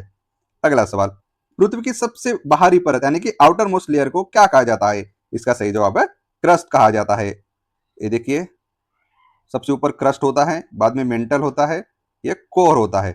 कोर के दो भाग होते हैं, एक आउटर होता है और एक इनर होता है। अगला सवाल, सौरमंडल का सबसे चमकीला ग्रह कौन सा है? इसका सही जवाब है शुक्र ही सौरमंडल का सबसे चमकीला ग्रह है। अगला सवाल, पाक यानी कि पाक स्टेट सेपरेट दो देशों को अलग करती है, ये पूछा है। कहा कौन से देशों को अलग करते हैं? इसका सही जवाब है भारत और श्रीलंका देशों को पाक स्टेट ये सेपरेट टू कंट्री को सेपरेट करती है। अगला सवाल, वायुमंडल की किस परत में ओजोन पाया जाता है? ओजोन पाई जाती है? इसका सही जवाब है स्ट्रेटोस्फीयर यानी कि समताप मंडल में ओजोन पाई जाती है। और आपको देखना है कि ओजोन O3, ओजोन डिप्लेशन किसकी वजह से होता है? साथ ही साथ ओजोन डिप्लेशन के लिए मॉन्ट्रियल प्रोटोकॉल है, हमेशा याद रखें मॉन्ट्रियल प्रोटोकॉल। अगला सवाल, क्षेत्रफल की दृष्टि से भारत का विश्व में कौन सा स्थान है? यानी कि ये टर्म्स ऑफ एरिया में पूछा है। इसका सही जवाब है 7 नंबर पर है हमारा देश है। अगला सवाल, किस नदी को दक्षिण गंगा के नाम से जाना जाता है? इसका सही जवाब है कावेरी नदी को दक्षिण गंगा के नाम से जाना जाता है, क्योंकि ये साउथ की सबसे बड़ी फेमस नदी है, इसलिए इसे दक्षिण गंगा कहा जाता है। ओवरऑल अगर भारत का अगर विचार किया जाए तो किसे दक्षिण गंगा कहते हैं? हम गोदावरी नदी को। अगला सवाल, ब्लैक फॉरेस्ट पर्वत कहाँ स्थित है? इसका सही जवाब है जर्मनी में ब्लैक फॉरेस्ट पर्वत माउंटेन्स लोकेटेड है। अगला सवाल, भारत में सबसे पुरानी पर्वत श्रृंखला कौन सी है? इसका सही जवाब है अरवली। हमने पहले देखा कि अरवली पर्वत माउंटेन रेंज हमारे देश की सबसे पुरानी है। और ये कौन सा है माउंटेन प्रकार का है? ये रेसिडुअल माउंटेन की एक रेंज है। अगला सवाल, भारत का स्टैंड यानी कि मानक समय किस शहर से होकर गुजरता है? इसका सही जवाब है मिर्जापुर या प्रयागराज, अभी नाम चेंज किया है, ये यहाँ से होकर गुजरता है। अगला सवाल, सुंदरबन डेल्टा कौन सी नदियां बनाती है? हमने पहले देखा कौन सी नदियां बनाती है, गंगा और ब्रह्मपुत्रा। और ये कौन से कहाँ पे है? ये पश्चिम बंगाल में है। और ये भारत और इंडिया और बांग्लादेश में डिवाइड भी है। अगला सवाल, दक्षिण भारत की सबसे ऊंची चोटी कौन सी है? इसके सही जवाब है अन्नमुड़ाही दक्षिण भारत की सबसे ऊंची ऊंची चोटी है। अगला सवाल, जलवायु और मौसम में मुख्य अंतर क्या है? देखिए, क्लाइमेट और वेदर में सबसे बड़ा जो डिफरेंस होता है वो होता है ड्यूरेशन का यानी कि टाइम का, ये हमेशा याद रखिएगा। अगला सवाल, भारत की सबसे लंबी नहर कौन सी है? इसका सही जवाब है इंदिरा गांधी नहर भारत की सबसे लॉन्गेस्ट कैनाल है। अगला सवाल, लक्षद्वीप किस प्रकार के द्वीप है? लक्षद्वीप ये कोरल द्वीप है, हमेशा याद रखिए लक्षद्वीप एक कोरल द्वीप है और आपको कोरल के बारे में जरूर पढ़ना है। अगला सवाल, अंडमान निकोबार द्वीप किस प्रकार के है? इसका सही जवाब है ये वोल्केनिक द्वीप है। लक्षद्वीप कैसे कोरल और अंडमान निकोबार कैसे है? वोल्केनिक। अगला सवाल, विश्व का सबसे ऊंचा पठार कौन सा है? यह है तिब्बत का प्लेटू ही विश्व का सबसे ऊंचा पठार है। अगला सवाल, स्टेप किस प्रकार की घास भूमि है? यानी कि स्टेपी ग्रास किस प्रकार का वो ग्रासलैंड है? इसका सही जवाब है ये टेम्परेट प्रकार का ये ग्रासलैंड है, हमेशा याद रखिएगा। स्टेपी सवाना आने वाले क्वेश्चन हम जरूर देखेंगे। ये देखिए कि प्रेरीज प्रेरीज घास भूमि यानी कि ग्रासलैंड कहाँ पाई जाती है? इसका सही जवाब है नॉर्थ अमेरिका में प्रेरीज ये ग्रासलैंड पाई जाती है। अगला सवाल, ये देखिए सवाना ग्रासलैंड विच कॉन्टिनेंट में यानी कि किस महाद्वीप यानी कि किस भाग में पाया जाता है? इसका सही जवाब होगा यह है कहां पे होगा? ये अफ्रीका में है। सवाना ग्रासलैंड अफ्रीका कॉन्टिनेंट में पहा यानी कि यहाँ मिलता है यानी कि फाउंड किया जाता है। अगला सवाल, एटलस पर्वत कहाँ स्थित है? इसका सही जवाब है अफ्रीका, यानी कि एटलस माउंटेन ये अफ्रीका में पाया जाता है। और ये कौन से देश में है ये आपको जरूर देखना है, मैंने कॉन्टिनेंट बता दिया, आपको देश देखना है। अगला सवाल, ये बहुत बार फेमस क्वेश्चन है कि पश्चिम घाट में, इजी भी है, सबको पता रहता है कि पश्चिम घाट को और किस नाम से जाना जाता है? इसका सही जवाब है सह्याद्री नाम से जाना जाता है। अगला सवाल, नर्मदा नदी किस सागर में गिरती है? देखा हमने नर्मदा नदी कैसी है, ये रिफ्ट वैली की हो से होकर गुजरती है। और ये कहाँ पे गिरती है? ये अरेबियन सी में गिरती है, यानी कि अरब सागर में ये जाके गिरती है। अगला सवाल, लिग्नाइट किस प्रकार का कोयला है? आपने देखा होगा कोयले के 4 प्रकार होंगे, एंथ्रोसाइट, बिटुमिन्स और लिग्नाइट कौन सा है? ये लो ग्रेड का है, एकदम लो ग्रेड है लिग्नाइट। अगला सवाल, नागार्जुन सागर बांध किस नदी पर स्थित है? इसका सही जवाब है नागार्जुन सागर बांध, ये कृष्णा नदी पर स्थित है। ये कृष्णा नदी के ऊपर स्थित है। अगला सवाल, भाखड़ा नांगल बांध किस नदी पर स्थित है? इसका सही जवाब है ये सतलज नदी पर स्थित है। कौन? भाखड़ा नांगल डैम। अगला सवाल, काराकोरम दर्रा कहाँ स्थित है? इसका सही जवाब है भारत और चीन के बीच काराकोरम दर्रा स्थित है। ये हमेशा याद रखिएगा, ये पूछा जाता है। अगला सवाल, सियाचिन ग्लेशियर कहाँ स्थित है? आप सबको पता ही होगा, ये जम्मू कश्मीर में है। ये लद्दाख में लेकिन यहाँ पे जम्मू कश्मीर है। लद्दाख, सियाचिन ग्लेशियर लद्दाख जम्मू कश्मीर में है। अगला सवाल, दामोदर नदी किस राज्य से होकर गुजरती है? इसका सही जवाब है ये दामोदर नदी झारखंड राज्य से होकर गुजरती है। अगला सवाल, लाल सागर किन दो महाद्वीपों के बीच है? ये हमेशा याद रखिएगा कि रेड सी दो कॉन्टिनेंट के बीच है, और वो उन्होंने पूछा कि ये कौन कौन सा है। इसका सही जवाब है एशिया और अफ्रीका के बीच रेड सागर यानी कि लाल सागर, ये दोनों महाद्वीपों के बीच है। अगला सवाल, बेरिंग स्टेट सेपरेट यानी कि बेरिंग स्टेट दो देशों को, कौन से दो देशों को ये अलग करती है? इसका सही जवाब है रशिया और अमेरिका, यानी कि बी ऑप्शन है इसका। बेरिंग स्टेट रशिया यानी कि रशिया और यूएसए को ये अलग अलग करती है। अगला सवाल, पनामा नहर यानी कि पनामा कैनल दो महासागरों को जोड़ती है। इसका सही जवाब है अटलांटिक और प्रशांत महासागर को पनामा कैनल ये कनेक्ट करता है यानी कि जोड़ती है। हमेशा याद रखिएगा। अगला सवाल, स्वेज नहर किन दो समुद्रों को जोड़ता है? इसका सही जवाब है भूमध्य सागर और लाल सागर को ये स्वेज नहर कनेक्ट करता है। अगला सवाल, माउंट किलिमांजरो ये किस महाद्वीप में है? इसका सही जवाब है ये अफ्रीका में है। माउंट किलिमांजरो ये अफ्रीका में है, और आपको देखना है कि किस देश में है और ये क्या है। अगला सवाल, एंडीज पर्वतमाला किस महाद्वीप में है? इसका सही जवाब होगा साउथ अमेरिका में ये एंडीज माउंटेन रेंज है। अगला सवाल, रॉकी माउंटेन किस महाद्वीप में है? इसका सही जवाब होगा ये नॉर्थ अमेरिका में रॉकी माउंटेन है। हमने ऊपर में देखा क्या, साउथ अमेरिका में कौन सा है? एंडीज है, और रॉकी माउंटेन कहाँ पे है? ये नॉर्थ अमेरिका में है। हमेशा याद रखिए। अगला सवाल, डेन्यूब नदी किस महाद्वीप में है? इसका सही जवाब होगा यूरोप। डेन्यूब नदी ये यूरोप कॉन्टिनेंट में स्थित है। अगला सवाल, नाइल रिवर किस सागर में गिरती है? इसका सही जवाब होगा ये भूमध्य सागर में ये नाइल यानी कि नील नदी अपना ड्रेन करती है। अगला सवाल, अमेजन नदी किस महासागर में गिरती है? इसका सही जवाब होगा, इसका सही जवाब है ये अटलांटिक महासागर में अमेजन रिवर गिरती है। यह हमेशा याद रखिएगा, बहुत बार पूछा है इसलिए मैंने ये डाला है। विश्व का सबसे बड़ा द्वीप कौन सा है? अभी कॉन्फ्लिक्ट चल रहा था। इसका सही जवाब है ग्रीनलैंड विश्व का सबसे बड़ा द्वीप है। अगला सवाल, कौन सा राज्य भारत में मसालों का बगीचा कहलाता है? इसका सही जवाब है केरला राज्य को हम मसालों का बगीचा कहते हैं। अगला सवाल, मानसून शब्द की उत्पत्ति किस भाषा से हुई है? इसका सही जवाब है अरेबिक भाषा से मानसून शब्द की उत्पत्ति हुई है। अगला सवाल, वायुमंडल में बादलों का तैरना यानी कि floating of clouds in atmosphere due to किसके कारण होता है? इसका सही जवाब है यह डेंसिटी के कारण होता है, यानी कि घनत्व के कारण वायुमंडल में बादलों का तैरना होता है। अगला सवाल, पृथ्वी की ऊपरी पृष्ठ हमने देखा उसको क्या कहते हैं? हम क्रस्ट कहते हैं।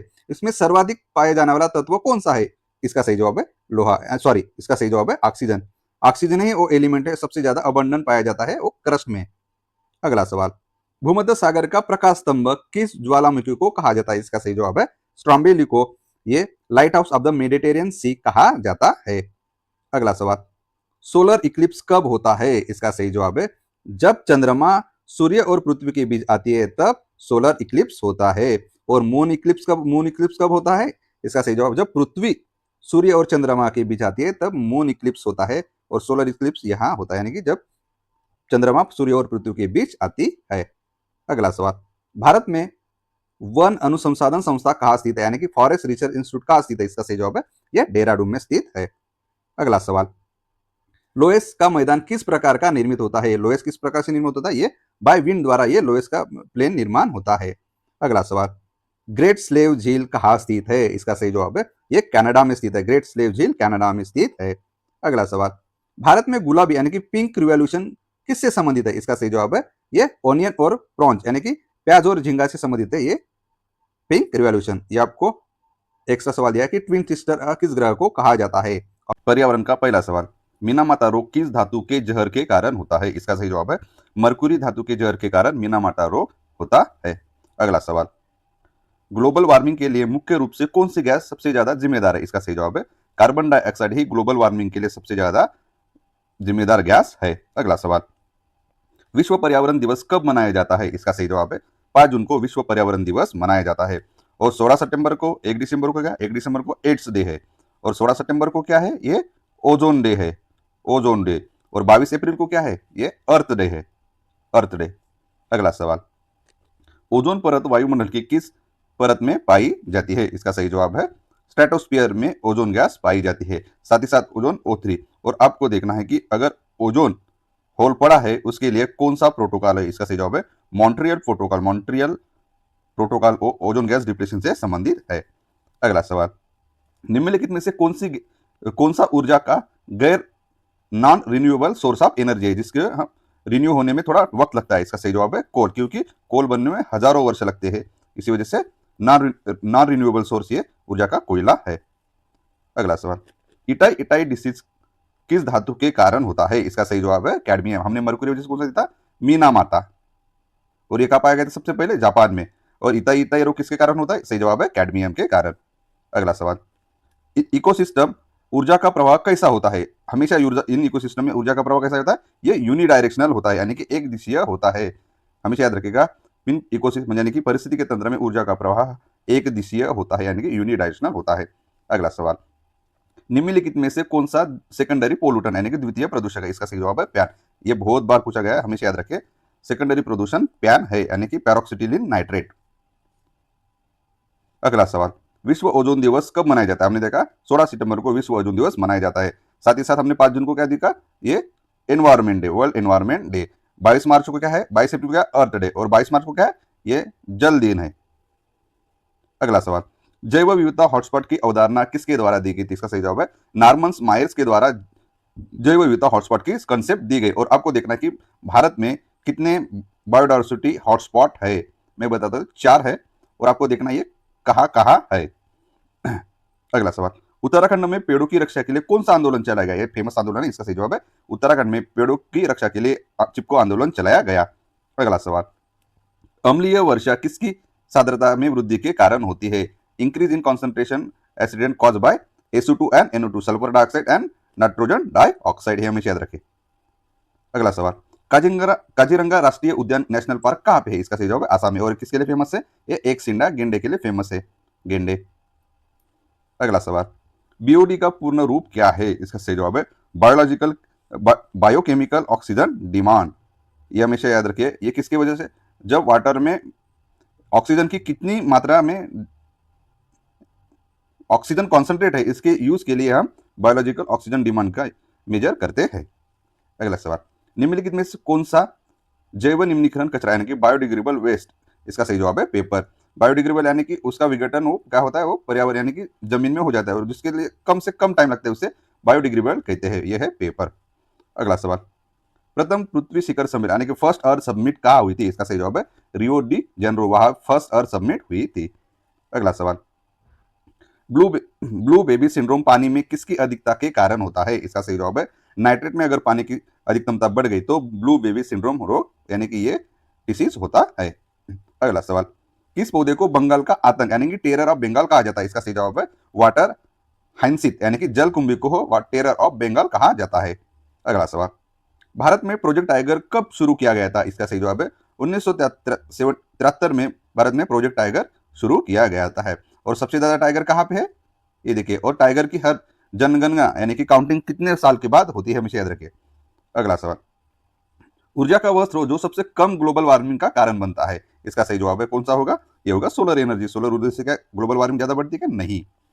अगला सवाल, पारिस्थितिकी तंत्र शब्द पहले किसके द्वारा प्रस्तावित किया था, यानी कि इकोसिस्टम टर्म सबसे पहले किसने यूज किया था? इसका सही जवाब है AG टॉन्सले ने ही सबसे पहले इकोसिस्टम टर्म को प्रपोज किया था। अगला सवाल, निम्नलिखित में से कौन सा एक कृत्रिम यानी कि आर्टिफिशियल इकोसिस्टम है? इसका सही जवाब है क्रॉप ऑफ फील्ड। ये आर्टिफिशियल इकोसिस्टम है, ये नेचुरल है, फॉरेस्ट नेचुरल है, झील नेचुरल है, ग्रासलैंड नेचुरल है, यानी कि ये नहीं है। अगला सवाल, ये बहुत बार पूछा है कि रेड डाटा बुक कौन पब्लिश करता है? इसका सही जवाब है आयुषिन द्वारा रेड डाटा बुक पब्लिश किया जाता है। अगला सवाल, किसी भी परिस्थिति के तंत्र में ऊर्जा का पिरामिड हमेशा यानी कि pyramid of energy always upright, ऊर्जा का पिरामिड हमेशा अपराइट रहता है। इन्वर्टेड किसका रहता है? ये pyramid of bio bio pyramid of bio या पिरामिड ऑफ तीन पिरामिड है, शायद मुझे याद नहीं आ रहा है। भारत के किस राज्य को टाइगर स्टेट के रूप में जाना जाता है? इसका सही जवाब है मध्य प्रदेश को टाइगर स्टेट के रूप में जाना जाता है। अगला सवाल, राष्ट्रीय पर्यावरण इंजीनियरिंग अनुसंधान संस्था यानी कि नीरी यानी कि national environmental engineering research institute कहाँ पे स्थित है? इसका सही जवाब है ये नागपुर में है, और नागपुर ये महाराष्ट्र में है। अगला सवाल, एक पोषण शहर से दूसरे दूसरे में ऊर्जा का कितना परसेंट स्थानांतरण होता है? इसका सही जवाब है ओनली 10%। 10% आपला लिंडमन का एक लॉ है, ये ऊर्जा का हमेशा कितना परसेंट? 10% स्थानांतरण होता है। अगला सवाल, गिर राष्ट्रीय उद्यान किसके लिए प्रसिद्ध है? इसका सही जवाब है एशियाटिक लायंस के लिए गिर नेशनल पार्क फेमस है, और गिर नेशनल पार्क पे यह है गुजरात में। राइनोस के लिए क्या देखा हमने? असम का काजीरंगा। अगला सवाल, निम्नलिखित में से कौन सा प्राइमरी उपभोक्ता है? इसका सही जवाब है डिहर। प्राइमरी यानी कि जो नेचुरल सिस्टम पे पढ़ते हैं उसको प्राइमरी उपभोक्ता कहते हैं, और प्राइमरी उपभोक्ता पर कौन सा है? सेकेंडरी, उसके ऊपर टर्शरी। ये देखिए, अर्थ दिवस कब मनाया जाता है? हमने देखा 22 अप्रैल को अर्थ डे मनाया जाता है, और 22 मार्च को जल डे। 22 मई को देखना है 5 जून को वर्ल्ड एनवायरमेंट डे, और आपको देखना है कि 22 मई को। वनों की कटाई का मुख्य कारण क्या है? एग्रीकल्चर भी है, अर्बनाइजेशन वजह से हम काटते हैं, लकड़ी चाहिए ईंधन के लिए, यानी कि ऑल ऑफ द अबव की वजह से हम डिफॉरेस्टेशन करते हैं। इसी वजह से क्या होता है? ग्लोबल वार्मिंग बढ़ता है। विश्व वन्य जीव कोष यानी कि world wild life fund WWF का सिंबल क्या है? इसका सही जवाब है गायन पांडा। वहां पर आपने देखा होगा, वहां पे ऐसा निकाला हुआ रहता है, ये गायन पांडा ही WWF का सिंबल है।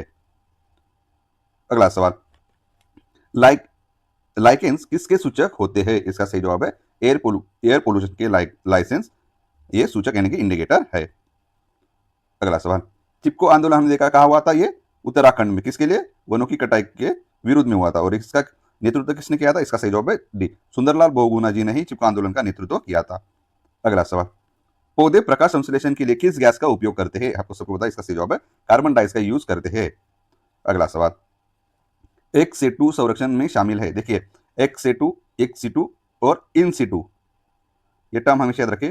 एक से टू यानी कि मतलब कि जो नेचुरल हैबिटेट है किसी भी प्राणी का, उससे वहां से निकाल कर दूसरी जगह लाना, जैसे कि जू में होता है, कई गार्डन होते हैं, वह क्या रहते हैं? टाइगर, उनका नेचुरल है क्या? नहीं।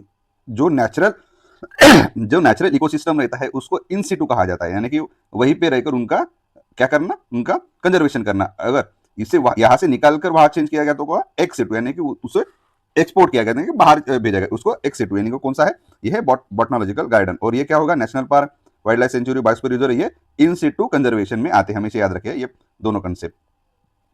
अगला सवाल, सर्वाधिक जैव विविधता कहाँ पाई जाती है? इसका सही जवाब है ट्रॉपिकल रेन फॉरेस्ट में सर्वाधिक बायोडाइवर्सिटी पाई जाती है। अगला सवाल, भारत का जैव विविधता अधिनियम कब पारित किया था? इसका सही जवाब है 2002 में बायोडाइवर्सिटी एक्ट पास किया गया था। अगला सवाल, विश्व जल दिवस कब मनाया जाता है? हमने देखा 22 मार्च को विश्व जल दिवस मनाया जाता है। 22 अप्रैल को अर्थ डे, 5 जून क्या है? एनवायरमेंट डे, 16 सितंबर ओजोन डे। अगला सवाल, पेरियार वन्यजीव अभयारण्य कहाँ स्थित है? इसका सही जवाब है ये केरला में स्थित है। अगला सवाल, कौन सी गैस ग्रीन हाउस प्रभाव का कारण बनती है? CS4 भी है, CO2 भी है, क्लोरोफ्लोरोकार्बन भी है, यानी कि ऑल ऑफ द अबव ये ग्रीन हाउस गैस के प्रभाव के कारण बनती है।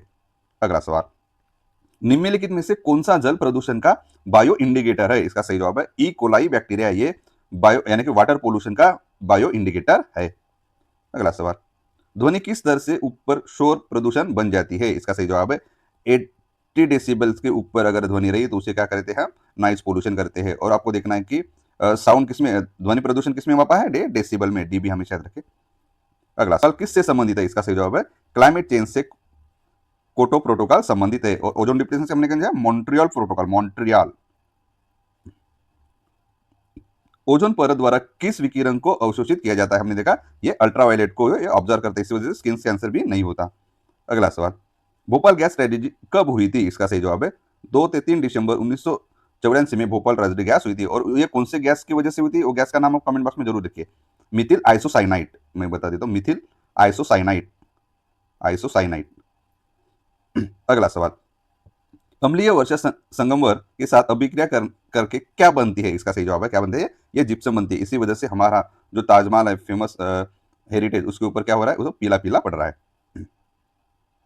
अगला सवाल, पारा प्रदूषण का मुख्य स्रोत क्या है? इसका सही जवाब है कोयला भी है, बैटरी वेस्ट है, थर्मोमीटर है, कि ऑल ऑफ द अबव। अगला सवाल, खाद्य श्रृंखला में डीडीटी की अधिकतम मात्रा सबसे ज्यादा कॉन्सेंट्रेशन कहाँ पाई जाती है? इसका सही जवाब है टॉप कंज्यूमर में, क्योंकि छोटा पहले छोटे को कौन खाता है? सेकेंडरी। सेकेंडरी को कौन? थर्ड। टर्सरी को टॉप, यानी कि यहाँ से जमा जमा होकर कहाँ सबसे ज्यादा रहेगी? टॉप पे। साइलेंट वैली कहाँ स्थित है? देखिए आपको ये पूछा है कि साइलेंट वैली कहाँ पे स्थित है? ये केरला में स्थित है। अगला सवाल, भारत में पर्यावरण संरक्षण अधिनियम कब किस वर्ष लागू किया गया था? इसका सही जवाब 1986 में एनवायरमेंट प्रोटेक्शन एक्ट लागू किया गया।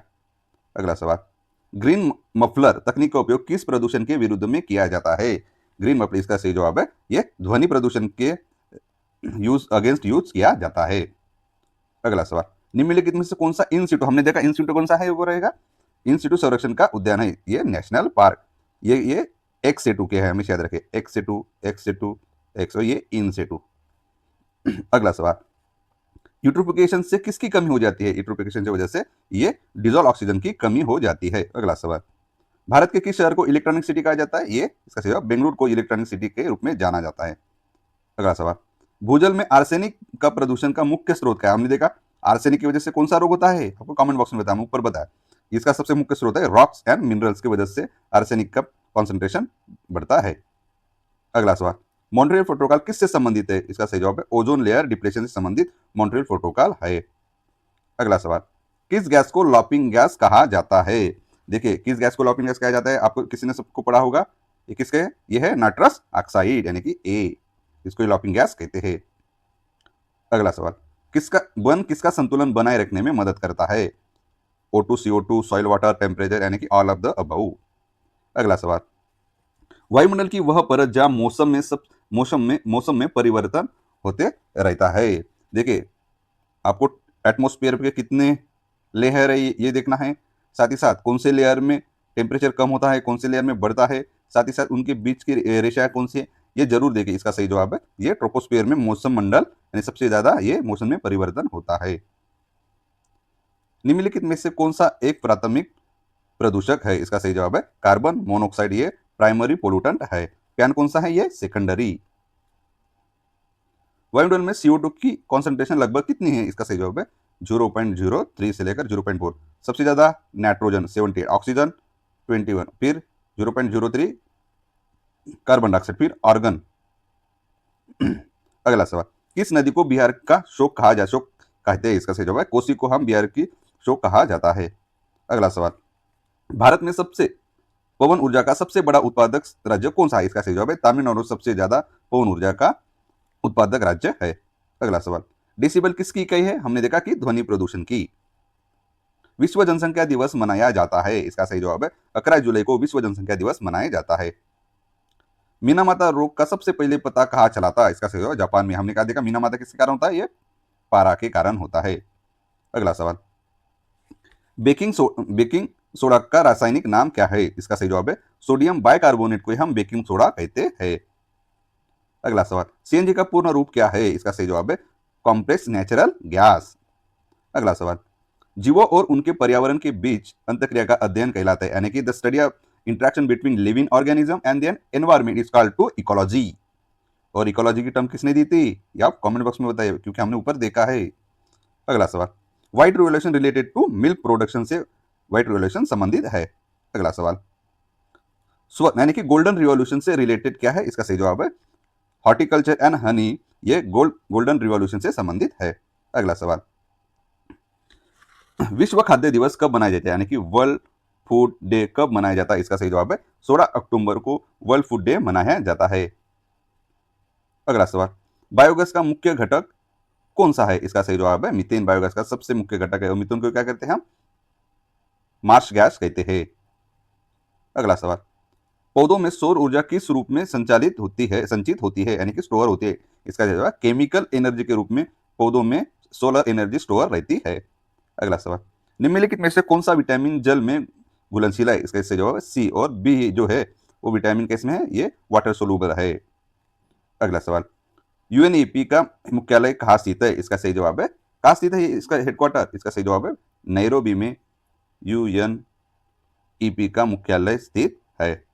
अगला सवाल, वन्यजीव सप्ताह कब से कब तक मनाया जाता है? इसका सही जवाब है 1 अक्टूबर से 1 सितंबर के बीच में वन्यजीव सप्ताह मनाया जाता है।